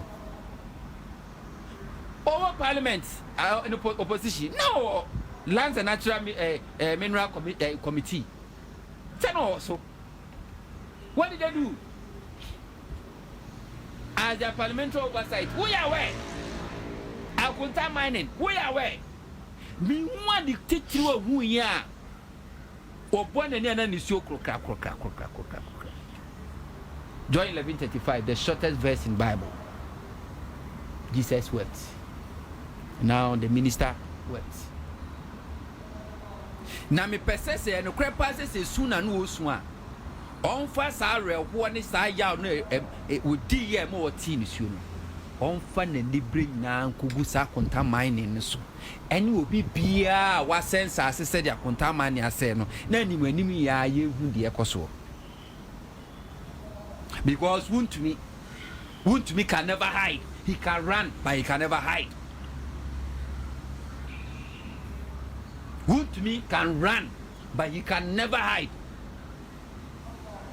And evidence sent Crawford to galamsey so many abri. When him they tell galamsey na intensify no. Woman him say a new government have by dear. The near operation no, another blasting. And to Sabri Abanu Guso to the Yaman lazy boot ready. Yen will be ampli do video, and ye young fan what day, Obika a bojaye, a bojaye no way nobody says union assassin. Who we are now, ye know Katachi. 8 years under Kufuado. Galamsey Akoso. Wow party NPP. From General Secretary, National Chairman. But that time he was part of galamsey demonstrations. So Kobe. Galamsey demonstration. Friends fix the country for. Oh no, forget you know. And then I knew you no come to no corner nam galamsey site. Ejim Krofosika. I knew you. And the MPP just 4 months ago. Okatache kwa be FIFA. Nenye eye double ban na no kon. Anu nam galamsey. Ejim Krofosika. Wow. Didn't you see? Mimi huno. Me who several times. I was a military camo camobia or the Tuatono corner on the nam. A single banner said double is a pump action gun. Cartridge B5. Me name say 9 millimeters and I say 12 millimeters. Me name. Wouldn't him cartridge in input. I told it and call a whoop as such you see it. One them galamsey side. Or Banner said, "Who I went to me and Jackasia, not the cameras you so." No, I record it. No, this is not fair. What's it? This is not fair. And yet, at the papa. Then, and you are the papa. No. And I'm sure say, question is when you just Google Bo Okatachi galamsey site, you see it. Yeah, no. On one Kasani page, that was go there. It's not new. So, they would do Mama Canty, Mama homework on a 4 months ago, they know I don't know. When I'm galamsey site, no solicity, or Banner say we see Kesha, no the cameras you so. Say more do I, who know a children or come. Wait, what the Langard they made to us. Wait, what the Langard, what the Langard they give my air. Now, wouldn't you say Langard? How? So this one is a landguard. How? Then besides, a two obey. And a match said to a pump action gun. Now, pump action is double bow. A pump action gun. Double bow. And as a Sian, I don't know so far. And as a Sian, the boom at boom. And the Sian will be tested. Will be untested me here before so. Ain't he pop? Ain't he something or Yen or a langa? One way, Ada. One way, a pump action yet double bada. Oh, Nana. My child, you know. My child said, you know. Cosway. They're not the Namo Yano, no. Cosway. 4 months ago. Cosway. And then there was one team in Galamsey site in Kojiji. I do through. I said it to the license. Nikamona no ocean, military Kamona no ocean. Ira.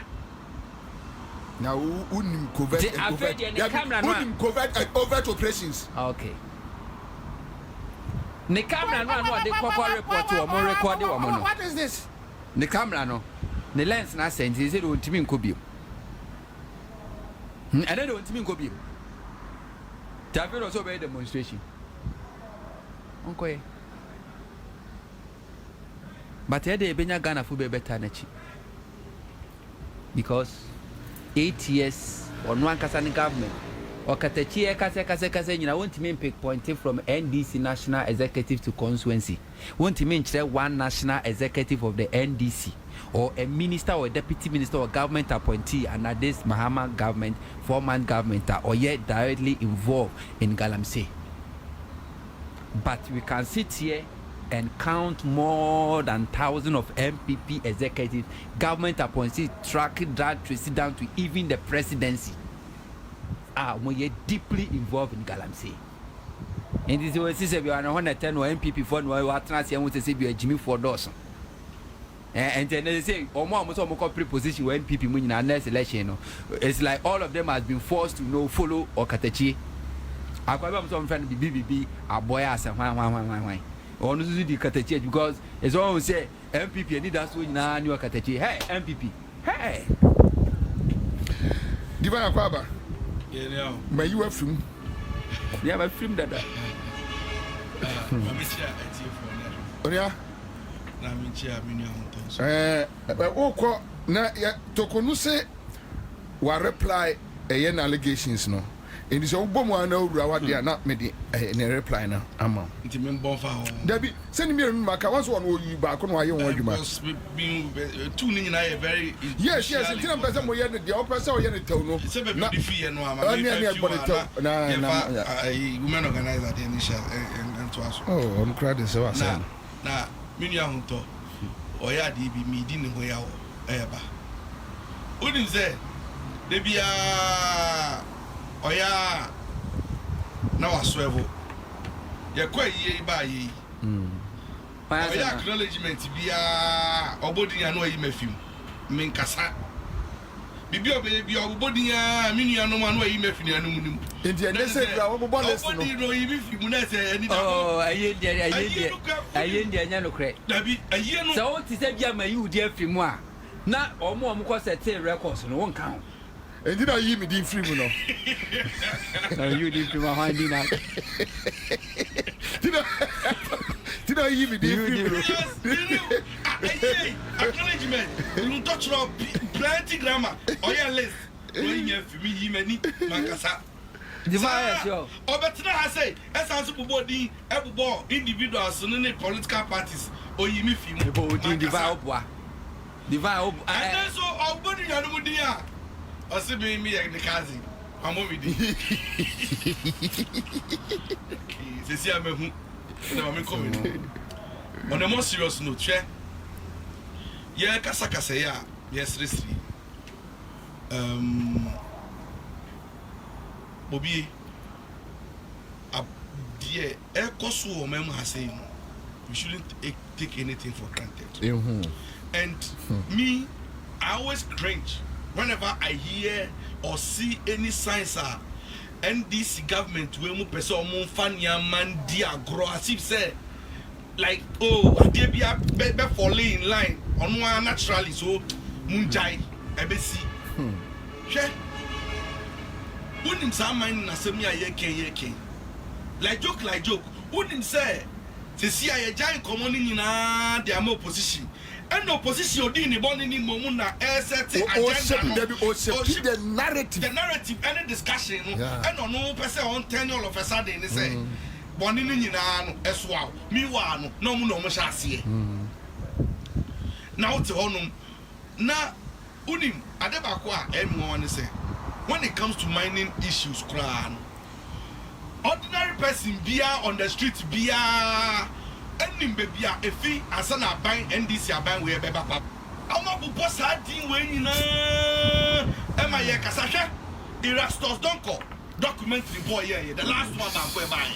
See, I could do forest one on the phone. Nipa abubo mudia ya the concessions na mo frame from Accra no one obo Charles Ousudi onidi Charles Ousafra on record no all my instructions to the military people say let them go, allow them, let them go. Unimomu all these people have been involved. Not Charles Ousu at radio so accuse NDC of Galamsey.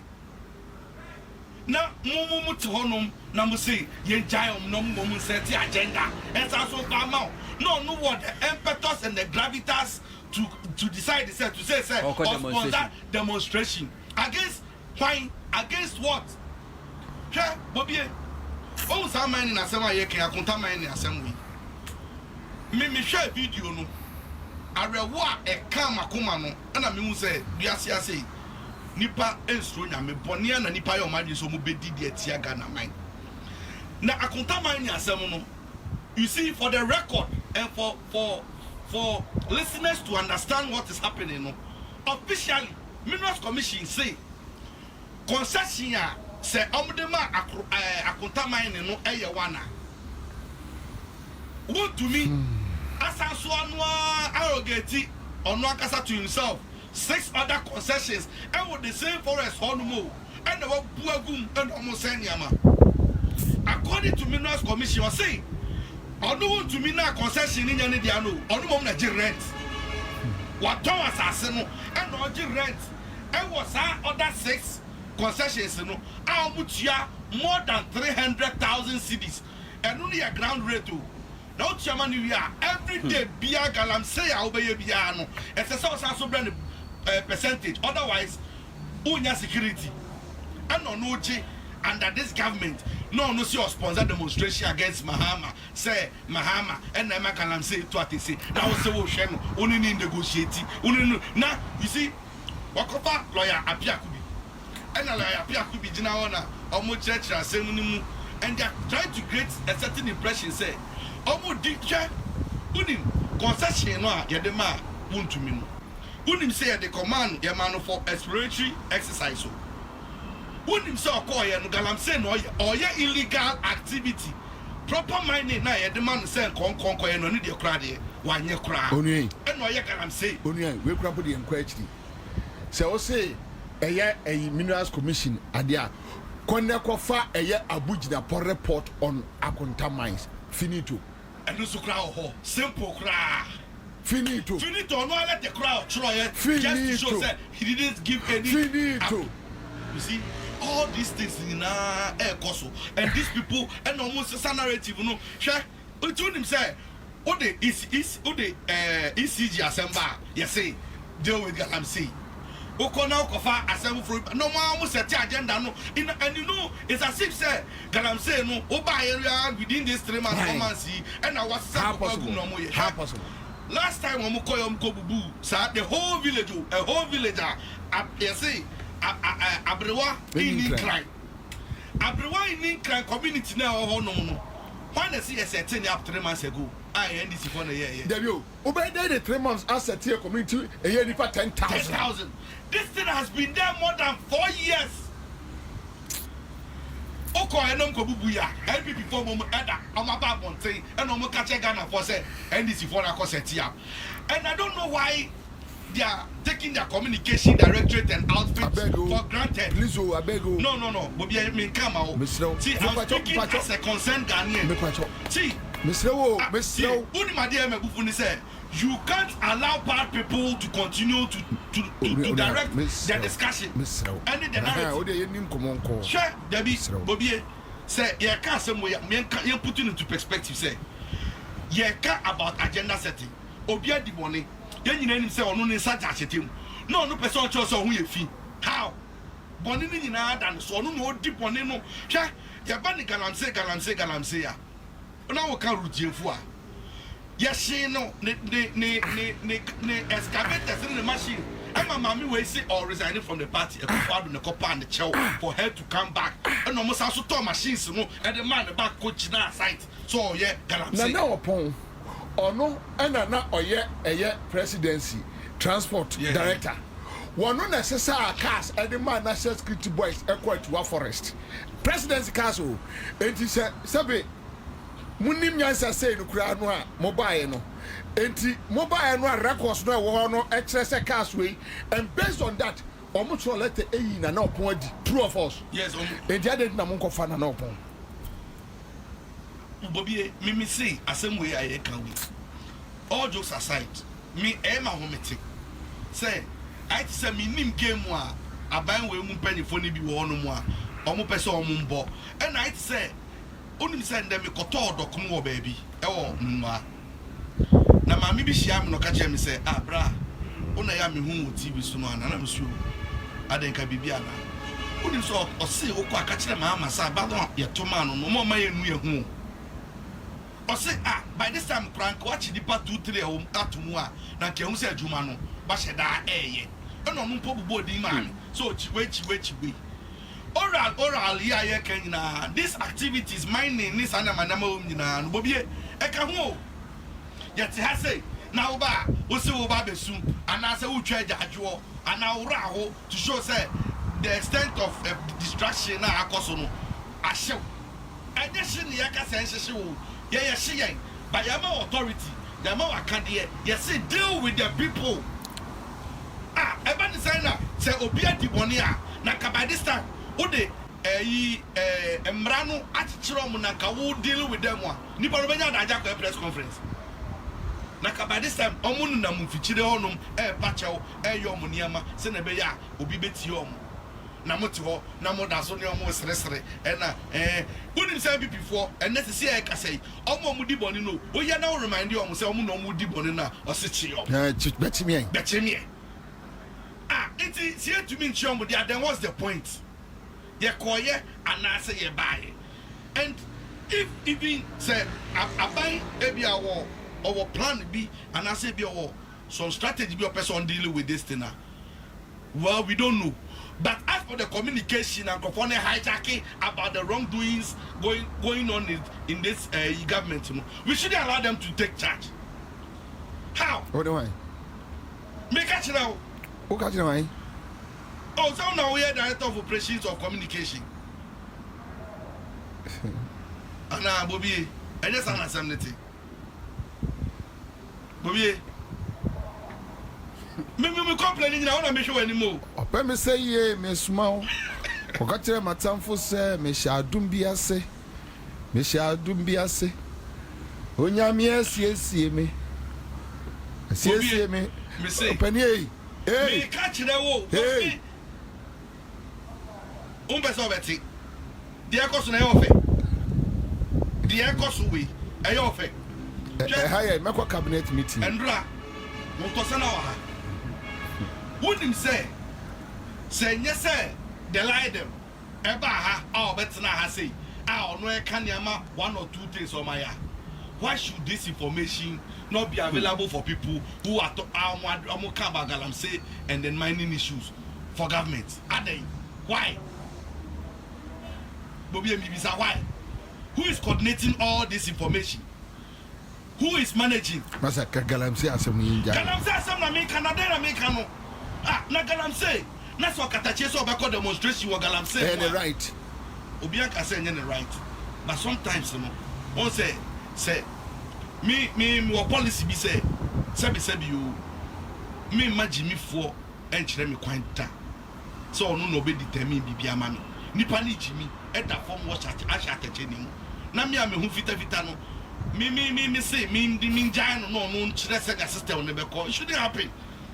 Because by this time, so people calling for demonstration. I shouldn't be such people. And I say the NPP people no more because lead the campaign against galamsey. And this is by then why you have galamsey and until they are some autonomous. Maybe sir. And it's because you have allowed it. And I want to be Kabi. And I see almost so many because who can want some for baby and I want to check it boils down to communication. Thank you, sir. Me pacho yemra MPP national sorry Chief Justice issues but mame quick say Chief Justice said the responses be abba. And I'll pick it from Ghana Web so that at least we have a fair idea. So CJ response. Read the response. Yeah. According to BBC standard. Yes, sir. Yeah. Chief Justice responds to allegations of misappropriation of funds. So maybe we can take like 2 or 3 paragraphs. Chief Justice Gertrude Araba Isaba Tokonu has justified her decision to travel on holiday with her spouse and daughter at the state's expense. Okay, so in her response to petitions lodged for her removal from office, the Chief Justice denied allegations of misappropriating 261,000 Ghana cedis of public funds for private foreign travel with her husband and daughter. According to the Chief Justice, who has been suspended by the President following the establishment of a prima facie case against her, the claim that her spouse and daughter were not entitled to have their travel funded by the Judicial Service is untrue and unfortunate within the context of an appointment letter in the Judicial Service foreign travel policy. So, quote, my appointment letter, which should have been excluded in the original bundle as Exhibit V01, clearly outlines the terms of my appointment as Chief Justice. These terms include 2 round-trip tickets, 4 official vacations, each capped at a maximum of 14 days. Paragraph B1 of the appointment letter specifies that travel expenses, hotel accommodations, and per diem for these holidays are to be borne by the Judicial Service, unquote, she noted in her response. She emphasized that the Judicial Service policy on foreign travel, among other things, permits a Chief Justice to undertake unlimited official travels with either his or her spouse or other person of his or her choice in a year, fully funded by Judicial Service, unquote. It is also stated that when accompanied by the spouse or other persons, he or she shall travel on the same class of air ticket as the Chief Justice and shall be paid the equivalent of half the per diem paid to the Chief Justice. So it goes on, and not to waste time, all that she's trying to communicate is that whatever amount spent on whether Nikunu Ana Neba a Judicial Service policy yes sir obisi katambe eda baby no akotam ena odiaba. So this the response at the buy who pacho auditor general reports omo audite the Judicial Service na tie I say oko paragraph 25 I say the practice contravenes the policy in page 37 section B 1 and 2.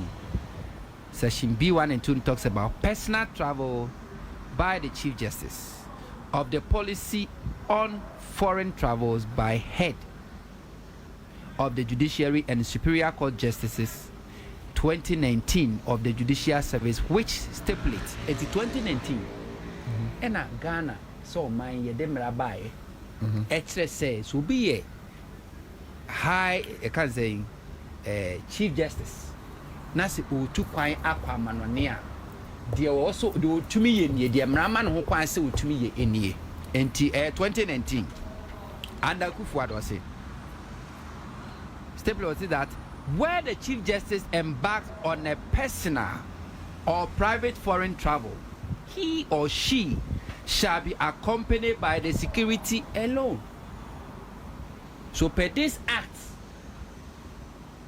2019 by the same Kufuor who appointed her, And this act, a act a binding will be the conditions in your so-called appointment letter can never supersede this act.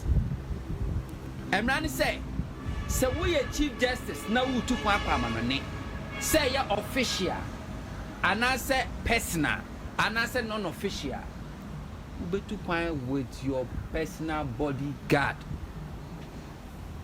We further notice that Miss Adom Sarah Amiga Tokonu air tickets, which is supposed to be a business class, just as the Honorable Second Lady, Honorable Lady Chief Justice, was rather the World Travel Plus business class, which resulted in additional amount of 552 Ghana cedis.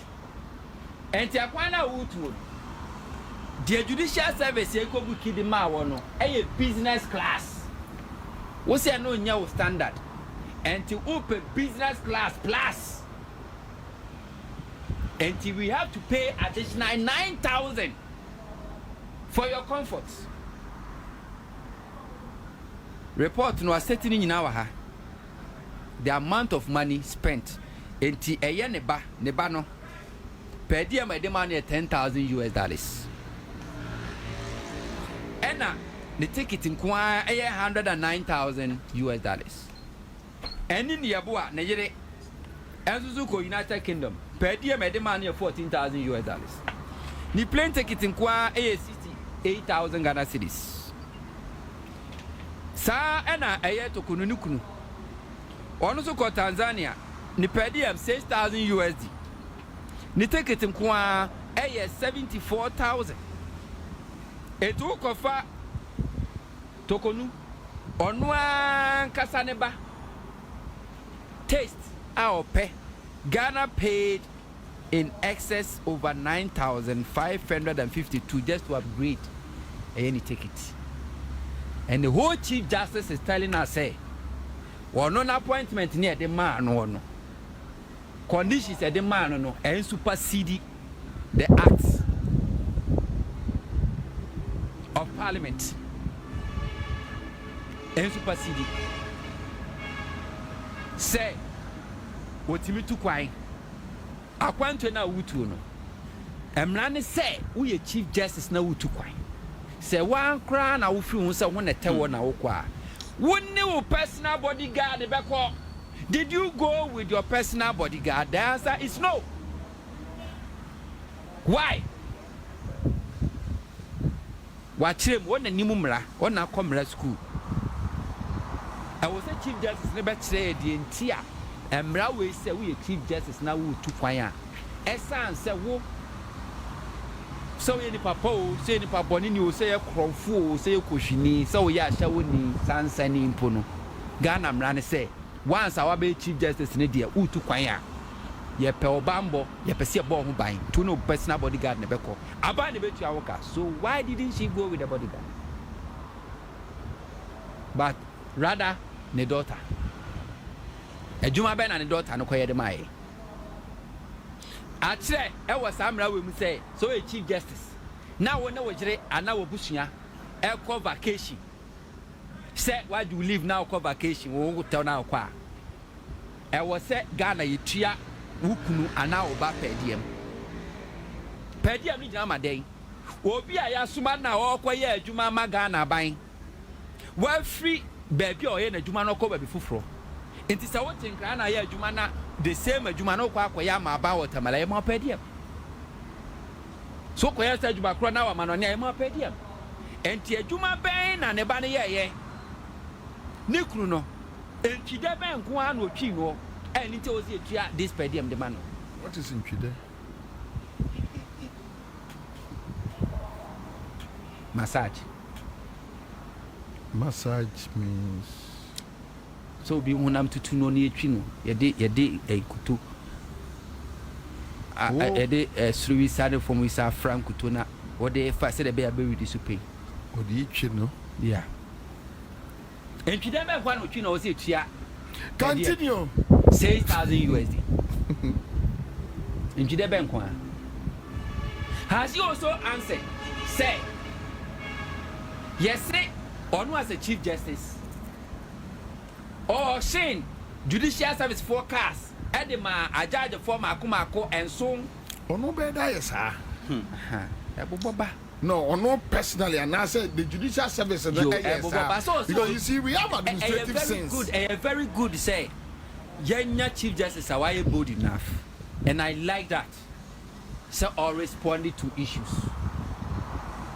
Because one, Nana, as we speak, petition why they come up President Mahama no. Government and for petition in have you received any official communique from the presidency explaining or stipulating any Baku allegations 1, 2, 3 level against the Chief Justice? And for that matter, President referred the petition to the Council of State for advice. As the Council of State, I communicated and Yamo Mujina so establishing their prima facie. So we don't even know officially, we don't even know. And Yama Kwabi Diabo. But the Chief Justice in her own wisdom, the former Chief Justice in her own wisdom, the suspended or your former Chief Justice. And your former is suspended. Or your former Chief Justice, or you may choose to refer to her as a suspended. But to me, she's a former Chief Justice. In her own wisdom, have decided to serialize allegation or no receiving or no ankasa answer Adom media no more. Every allegation yes you have to be the baby stand so they won't responsible. It's also alleged say or no as a former Chief Justice. Emra a chresses before I bet me auction abanja padie car edia mano I was a president in a beg giving the consent be approved. One no you soon the office as the former Chief Justice. E approve me the cars Makomako Emma judge for Makomako edunum akane boy 3.7 million Ghana cedis. And so we responded to that debate. We want to know. It's also alleged saying, yeah, well, justices are judge for Makumako Biasa, and Ghana buying more rent allowance, yet she was still ordering for them to be paid another rent allowance. And so we know the bank. Is it within her authority as a former Chief Justice during the tenure? Say on to me recommended letter come president say I see me see no benten sankrofo o ma bombo den appoint o mo ba chief Supreme Court. Was it within the power? Is it not the General Legal Council who is mandated to do that? So in what capacity? Is it not also true say a double jeopardy because all these allegations leveled against her? The same allegations were leveled against her during Akufo-Addo, which Akufo-Addo investigated and cleared her. Is it also not true? If it is true, Akufo-Addo committee ben or setting when Akufo-Addo refer and transmitted that petition in the command of the Council of State, what was the recommendations from the Council of State then? Edinburgh Akufo-Addo, which committee? And Akufo-Addo said, who were the committee members? Who was the committee chairman? Now recommendations based on that Akufo-Addo clear now, and for that matter he cannot be asked to account for the same kind of say charges, and it will say double jeopardy. And it's so funny. Say before cry Chief Justice, and no I will continue to say we say you are born on to Kenya. Just when Timmy Crown fired draining Ansah to how to hide her political colors. Yes, will be any say Ukunu, Kofi Tokunu, or NPP. And Akufo, no more narcotic control board. He was fired by NDC government. Obiani said Kufa the Bayan was hadn't called narcotic control board. And Obiani said Mahama was fired the second time, or maybe you must have fired. Obiani said Kufa didn't appoint to the court a Supreme Court. Oko two senior most justices be but because of your position as a women organizer and they promote you ahead of them, everybody knows. But akwa say you aboa was banu nwi obi anim say born anu nwi eye miensa nanso wan na kokan dia dance aba we dey wan kasa wa ye selfie and we twa was born anu nwi na de che say confirm say pa anu nwi eye miensa petition dey come president. Nobody knew enyama ewom until so requesting for a copy. The day our president the copy, the next day NPP press conference telling us they were petitioning. How did they go to know? How did they go to know? The NPP started petitioning clergymen and traditional leaders said they should make sure someone stopping Mahama from suspending you. At the end NPP for who? How comes I will suspend Shiba? Your political parties, Babu of Chiwunwi. Including the late Adonko party. Any sir, a rare no APNC, General Secretary, a funny Timwa, Boko Vibria Canwa, instead of so Boko, Amia Rena Jim, no Sanam Swati party. None of them, and I threatened to obey demonstration, but an NPP is threatened said they are going to demonstrate. Yes, Obuka demonstration because the Obu National Women Organizer has been fired. Everybody speaking in favor of get to Tokonu NPP. Why? Don't we have moral society again in Ghana? And provide the so-called neutrals, and don't we have them anymore? Yes, mother of Christians, is a Christian mother of Holy Mary, evangelical circumstance for no. Is so Makasa? Is he? My man, Rami 204. Get with Araba. Say for no mother of Christians. Minim be mu free. Minim to cry about your woman free. Minua me tuno for myself tuno for. Nana, Nanko Pobo, we ask no. Would you be a soon in a Juma man? Name sometimes a new brainty and I will do on my friend and Uncle the man or so on pay because soon we see Kenny.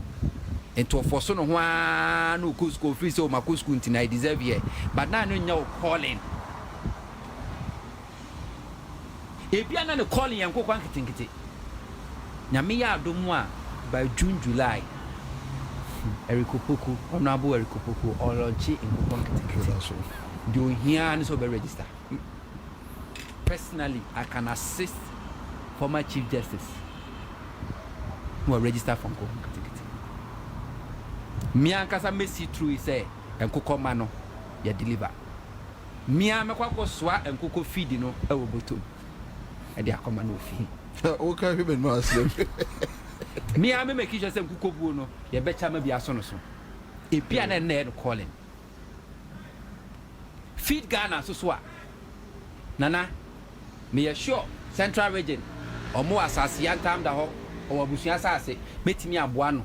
Any one aboard Kupuni, Trimunya Ding, Oberman free fertilizer, Oberman seedlings, Obama Greek extension officers, Aqua Cope, no food swammer. A payer better Ediama Araba Tokonu say, Obey invested the rest of her life in Nkukwakete than to dream. Say, you will go back and resume that position as a Chief Justice or even Justice of the Supreme Court. Because Senepa Emma Sway. Senepa Emma Sway, just Emma Sunne, Emma Suchina. Thank you. Live on Accra 100.5 Citizen Show. Divine. Can you tell me? Oh, Chief Justice Assembly. You can't estimate find your politics. But then tell to me, any politics if you assembly say. Adieno ababe political. And again, onwakasakasa no a political animal in the first place. Otherwise, position no ono occupy to become a the Chief Justice. Say your politics Bobie na qualify. Say your politics and you jumping ahead of the seniors obemiti on the bench. Say go me do ono. It's your politics as some na here can see. And we have to set. You have to put that in perspective. Unim CJ mami we asemwa ye kan we unim say ma survey around me realize say I say NPP any CJ no akona krana no my dream say agenda be no me pushy so far I don't know I stand to be corrected. I mean say General Legal Council for Kasa Ediama Chief Justice maintain say Ghana Bar Association for and even the Judicial Service na kasa krano maintain say amaka can be omo pusu omo hu bia can be Madam Tokonu. So it means say maame no tisia no yehu ba bia ne gina bia ewo na onim ensam we a ye kan we no ewo ne nyina so ewo ba bia free ene diama yaba bedu sa empempen so we sifiase ananu bi ensam be bre ekoso onim say sa Madam Tokonu case we only NPP for no kasa asemo me catch on say NDC should know say they will not stay in power forever. That is a fact. They will not stay in power forever. But I also want to remind them say when did they come to this realization say Obi in power forever? Because when they were messing up, the abuse of power, the arrogance of power, the disregard for rule of law, and in your bonding in recent past, and I bomb coco, you remind you say, power is transient too, so be careful. Did they know? Did they pay attention to us? Say, as soon as catch on, soon they will leave power. And then, table not turning all of a sudden. I will person so Mahama, first person.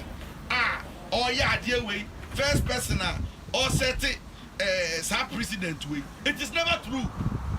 See, when it comes to president, any first offense, now those government and our setting bad leadership examples are in this country. Leadership examples are bad leadership examples are in recent times in our experiment with our democracy in it is under the neck of others watch and then I'm born in SC. Share me the be American some say abai the bought a chino say the bob answa a ye me be so that first na neck of Wado near my born in oh yeah now be sanwa unma some magachero emra bena we breachy law bena wabun wetia no okay say ode apiahene ediko electoral commission ya competition council of state omo beside say emra bena president no ebu onye Ghana ni ana on moral grounds omo prefer him back to the law. So like Madam Gertrude Tokonu will say law is law. I'm not being a President John Dramani Mahama in this process is winning and emu de when we breach maybe so. I have like which aspect of the law and President John Dramani Mahama say on fine Juma yeti obi say Nico Kwapai. And you know I'm even surprised say NPP for Nkrofo o ma je adi we gina mu a o mu ye dede. So obu suro nya me pa na ko bu kai abakosema na kada no say President John Dramani Mahama or a fair-minded individual. Okay, 2015. The same thing happened. Wouldn't say NPP ni Richanyama and the competition Mahama against Loretta Lamte, former boss of Sraj, on 15th January. And on competition Mahama said Loretta Lamte Ecotra Hotel is spending $456 every day from August to November. I could do a tune of 161,000. And you know, I President Germany Mahama all because NPP near the petition and there was meriting and some no more cano. About the same Madam Tokonu kwa dear way dear a buyer, 9% say, or only the end to me canasem, yet to me Yanushi, and Yenjan for what? Sure. And found Papa Tokonu aye our judicial service money yakaso on the records outstanding record whatever Bonia why and we are Bonia why a bonny a bit white all the goose are also white maybe I'm one some people phoning in to call you on my to my communication on my mamma meaning what's a catch almost some men say mamma moon depending but substantive issues no because said they are not addressing it. As we speak today, wouldn't say my no after pay and make payment for Sasikawi, yes, on record with Chelsea Cannabis or Chelsea Cannabis. Sasikawi. Yes, on your bonia. Obviously I go to ya or Tiak or Dane. Again, Nimami. Or return scanner back. Or return is canon. Again, Nimami or the judicial service car, and man, Nimami. Every day. And I know because I return the car. I didn't know returning. Tokonumami. Or man car, judicial service car. And you registered under judicial service or the man, mammy. The mammy, you. I some way by I return the car. Any Tokonu in Yansa. Check. And someone, I also, Menu Casas is here. Wouldn't say, the only my idea on Yansa, Papa. Wouldn't say, or no say, the Wayan and can you be would be a TK fan channel. That petition against her, no. There was one gentleman who court registrar in Halfasini. The same audit report on one, yet they didn't know as your uncle for audit breaches and financial breaches. No, the same person, no, Madame Tokonusa Akin or Halfasini court registrar. And the same circumstance. And the same report to Nimo, the last report, Saya report to Nimo, or Kaimua, or Nushemu, or the Halfasini court registrar. No. The same report and the agent I catch and so why you on the CFA the fan channel. Share media de bia me can some say. De bia woody bonia no show yonko. Madame Tokonu, Minyama bebre na waye, and it doesn't make sense to me. One of them, now we talk on myself. The security man, and I say the security detail I didn't achieve. And sadly, I know my baby realize who say, "Our politicians for who and it must as a idea put to a stop to rates." Who did say as a security man where I can assemble Bobie or Tinama mini fee or protecting the urine and the mini fee? Yes, the party say or like yes, yes, or Timamini fee. The PIB on one area. Now Bobie. About the sign that Nipa or Ghana has say, or protection, or Kita back, no Jina has say, or here anywhere. And T. Fadu to quite a canon, no soon depend, DM Nibi non benefits. What's it there be on to me? Now 1.6 billion Ghana citizens, what's Oba, and Konenkudi, or Nuswa, on Kaho, and then Okakoya or Honum. By the law, Seka or official trip and Kanikum. But for private vacation, no account to join the home. You catch yourself and no security dependent to me. Any other person. Nikunu no call Tanzania and then call my judicial service. Then call judicial service for in the GSA. Not Tanzania, our Tanzania, oh, not I want our there some Benaba. There be now because I want now as I want to be affected. I want what they winter coat to buy then. Today winter coat to do it. What the quiet oh. Yeah, Bobie. Iti wouldn't say what should ni penny more on what breath Ghana. All the opportunities about in a security man don't deserve so be called.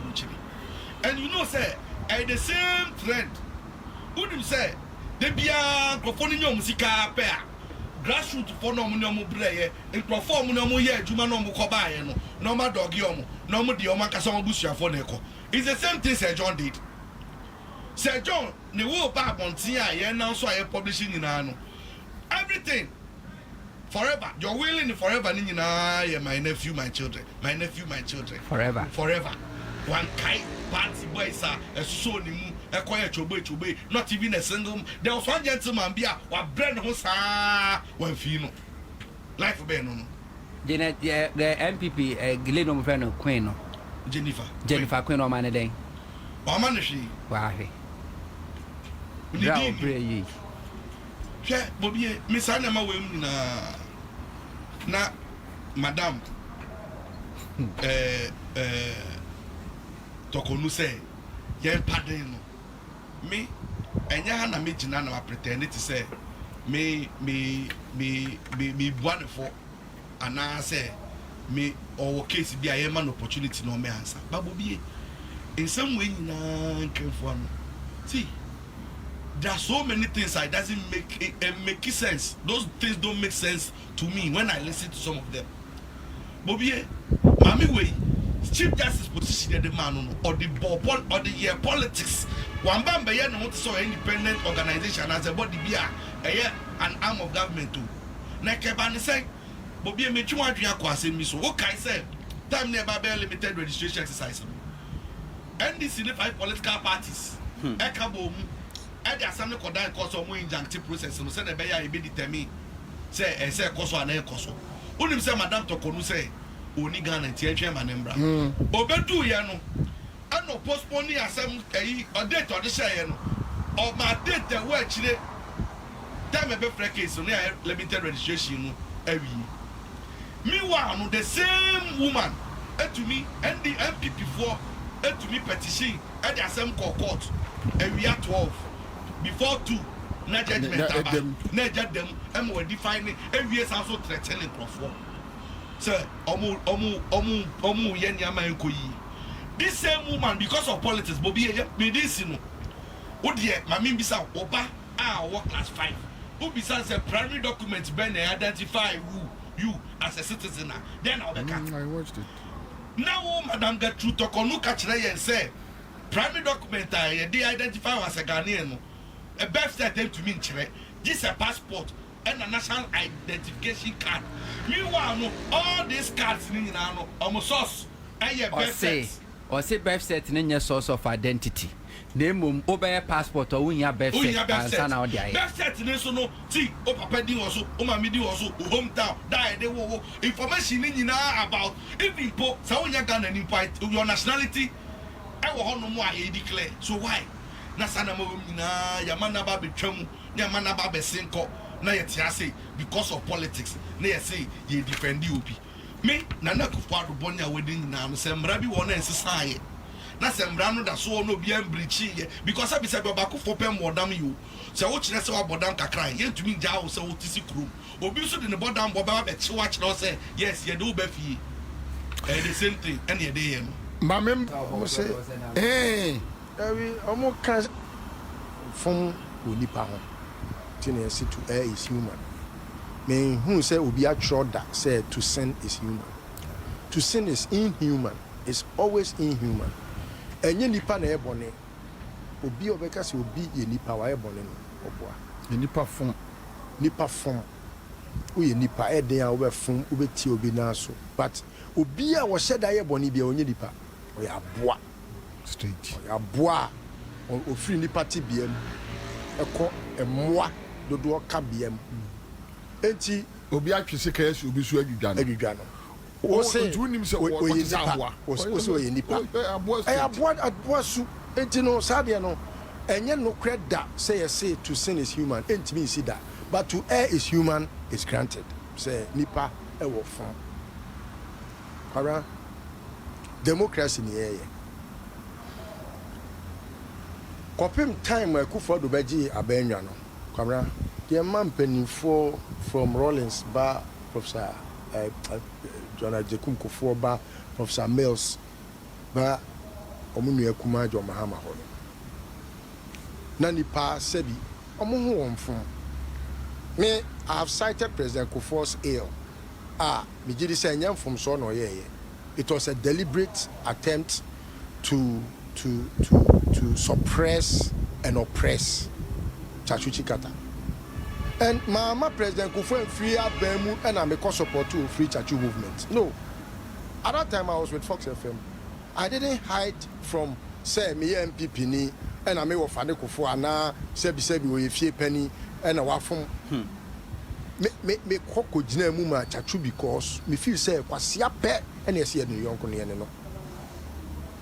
it is in that same spirit and under Ekufuado ye de Greg got 2 more yamani bail na Ekufuado no mo share tire yusu akwana na 948 90 no ese on ma ye money bail no ubenya wanya dam akwa dam ni awa bodam stupid boy yes awa bodam judge wodi abodam for nkwa no yusu ono na wogina waka say o ma miti bail condition no ne ni o ma keka brofu tantan no it is in that same spirit and na make a check Ghana for say we NPP ni a enwe say wo party wa ban mu enti no sabi ye de intentia di nipa domo a ana se nipa kuo bi ana nipa ba ko mienu bi a ubeyi wani because emre bi ya etwam akwa bi em say your friend Nimula o kan asem bi o say your friend Jew for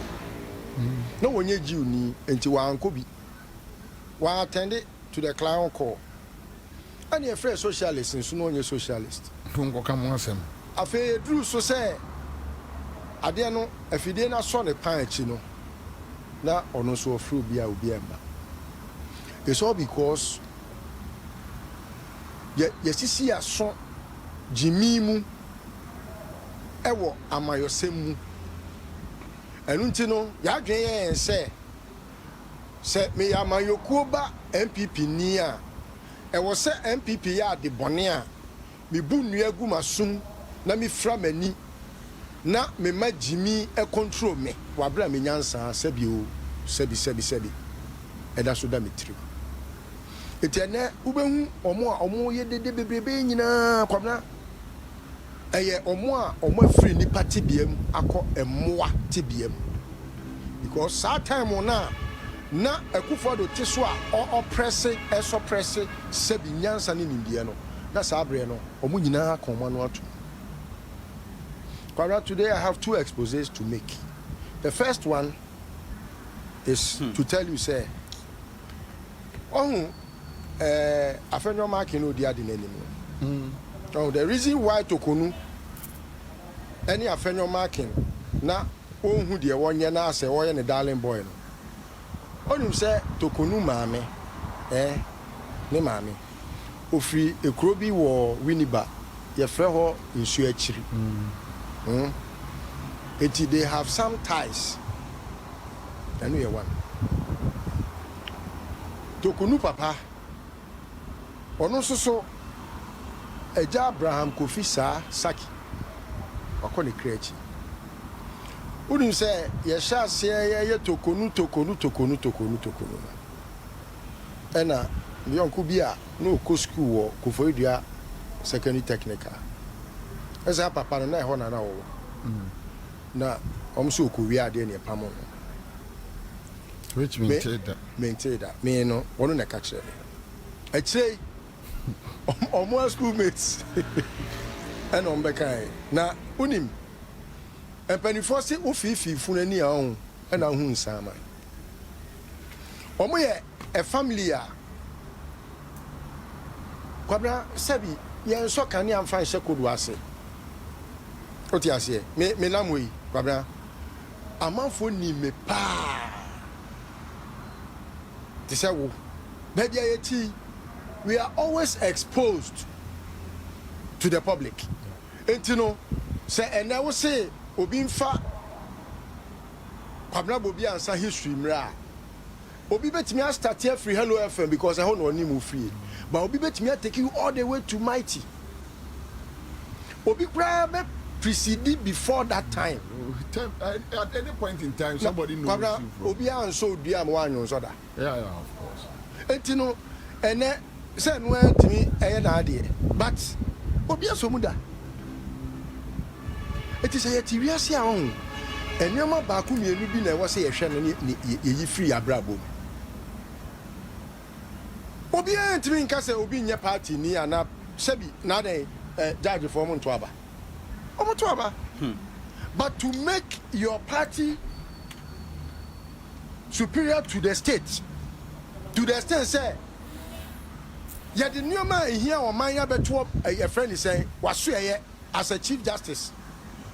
What would you have to see? Sabi was I'm a Ansah. I'm a friend of the Asema Betu within the next day, within few hours. Now, I feel yet the Asema so.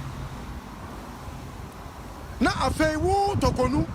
When I was done, a friend saying, Takra with Jim.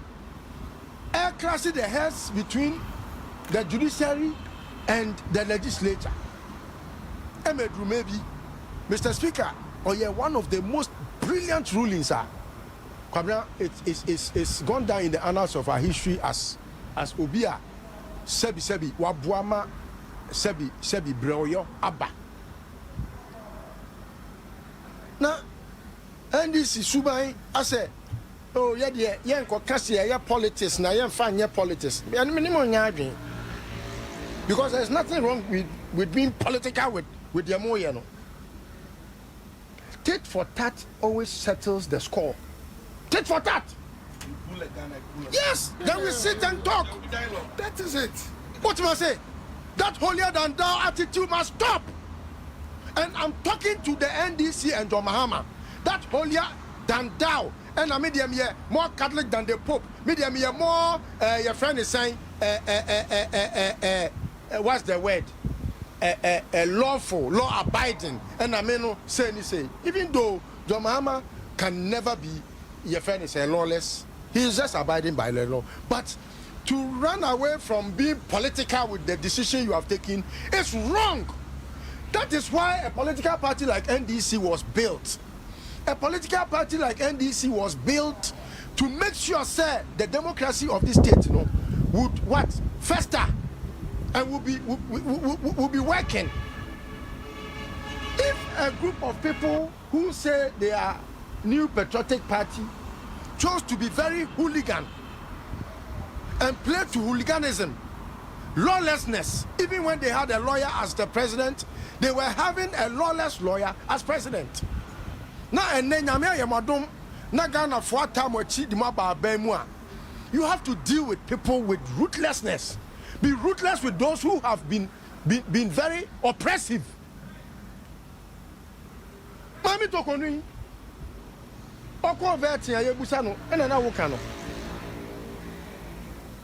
birth certificate. Hey, I sent it to me offers no oni I feel no 11 years also a person a lawyer and your friend a lawyer.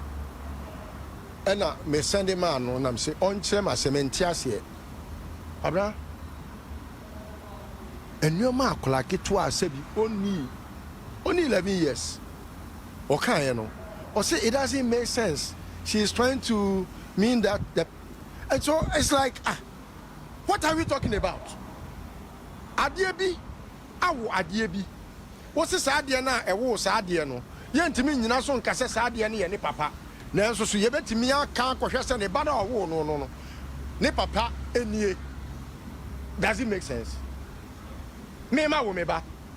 Odimachi. Me na me wo no. Wo say me ba no. De ye hwe na yebetimi aka se ne papa ne me. Na so ye hwe ne papa na yentimi nka se ne papa no on na wo no. Does it make sense? Me birth certificate intimi nkyere se me ye Ghana ni.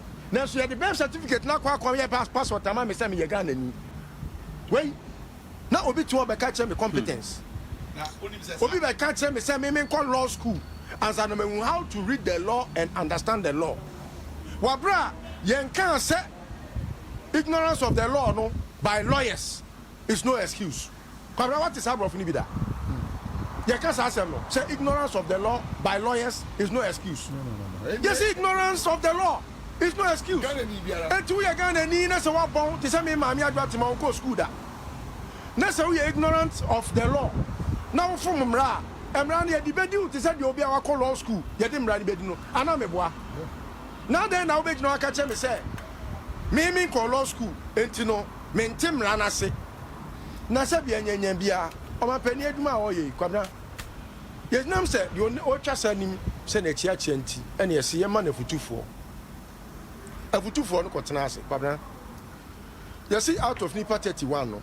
Nipa 30 me no manisa mami sofo yakufu because ono no ebi ana watena ba bi sa pen enti no bi ana or recuse ne ho.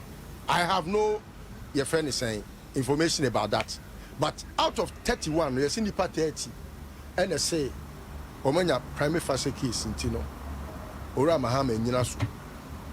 Na onye de e wo so ye e na odi kote ne committee men who say NPP ni bia sorry akamra say oh do Mahama wafomra we enu ntie nyina so na mra na wafom no ye fa enye asotwen bibia ni wo sa kote kwabra say ko bi de Christian Mothers Association of Ghana kwabra say ko we me enye mwanwa say tokonu na teye e ko we enye mwanwa da Christian Mothers Association of Ghana.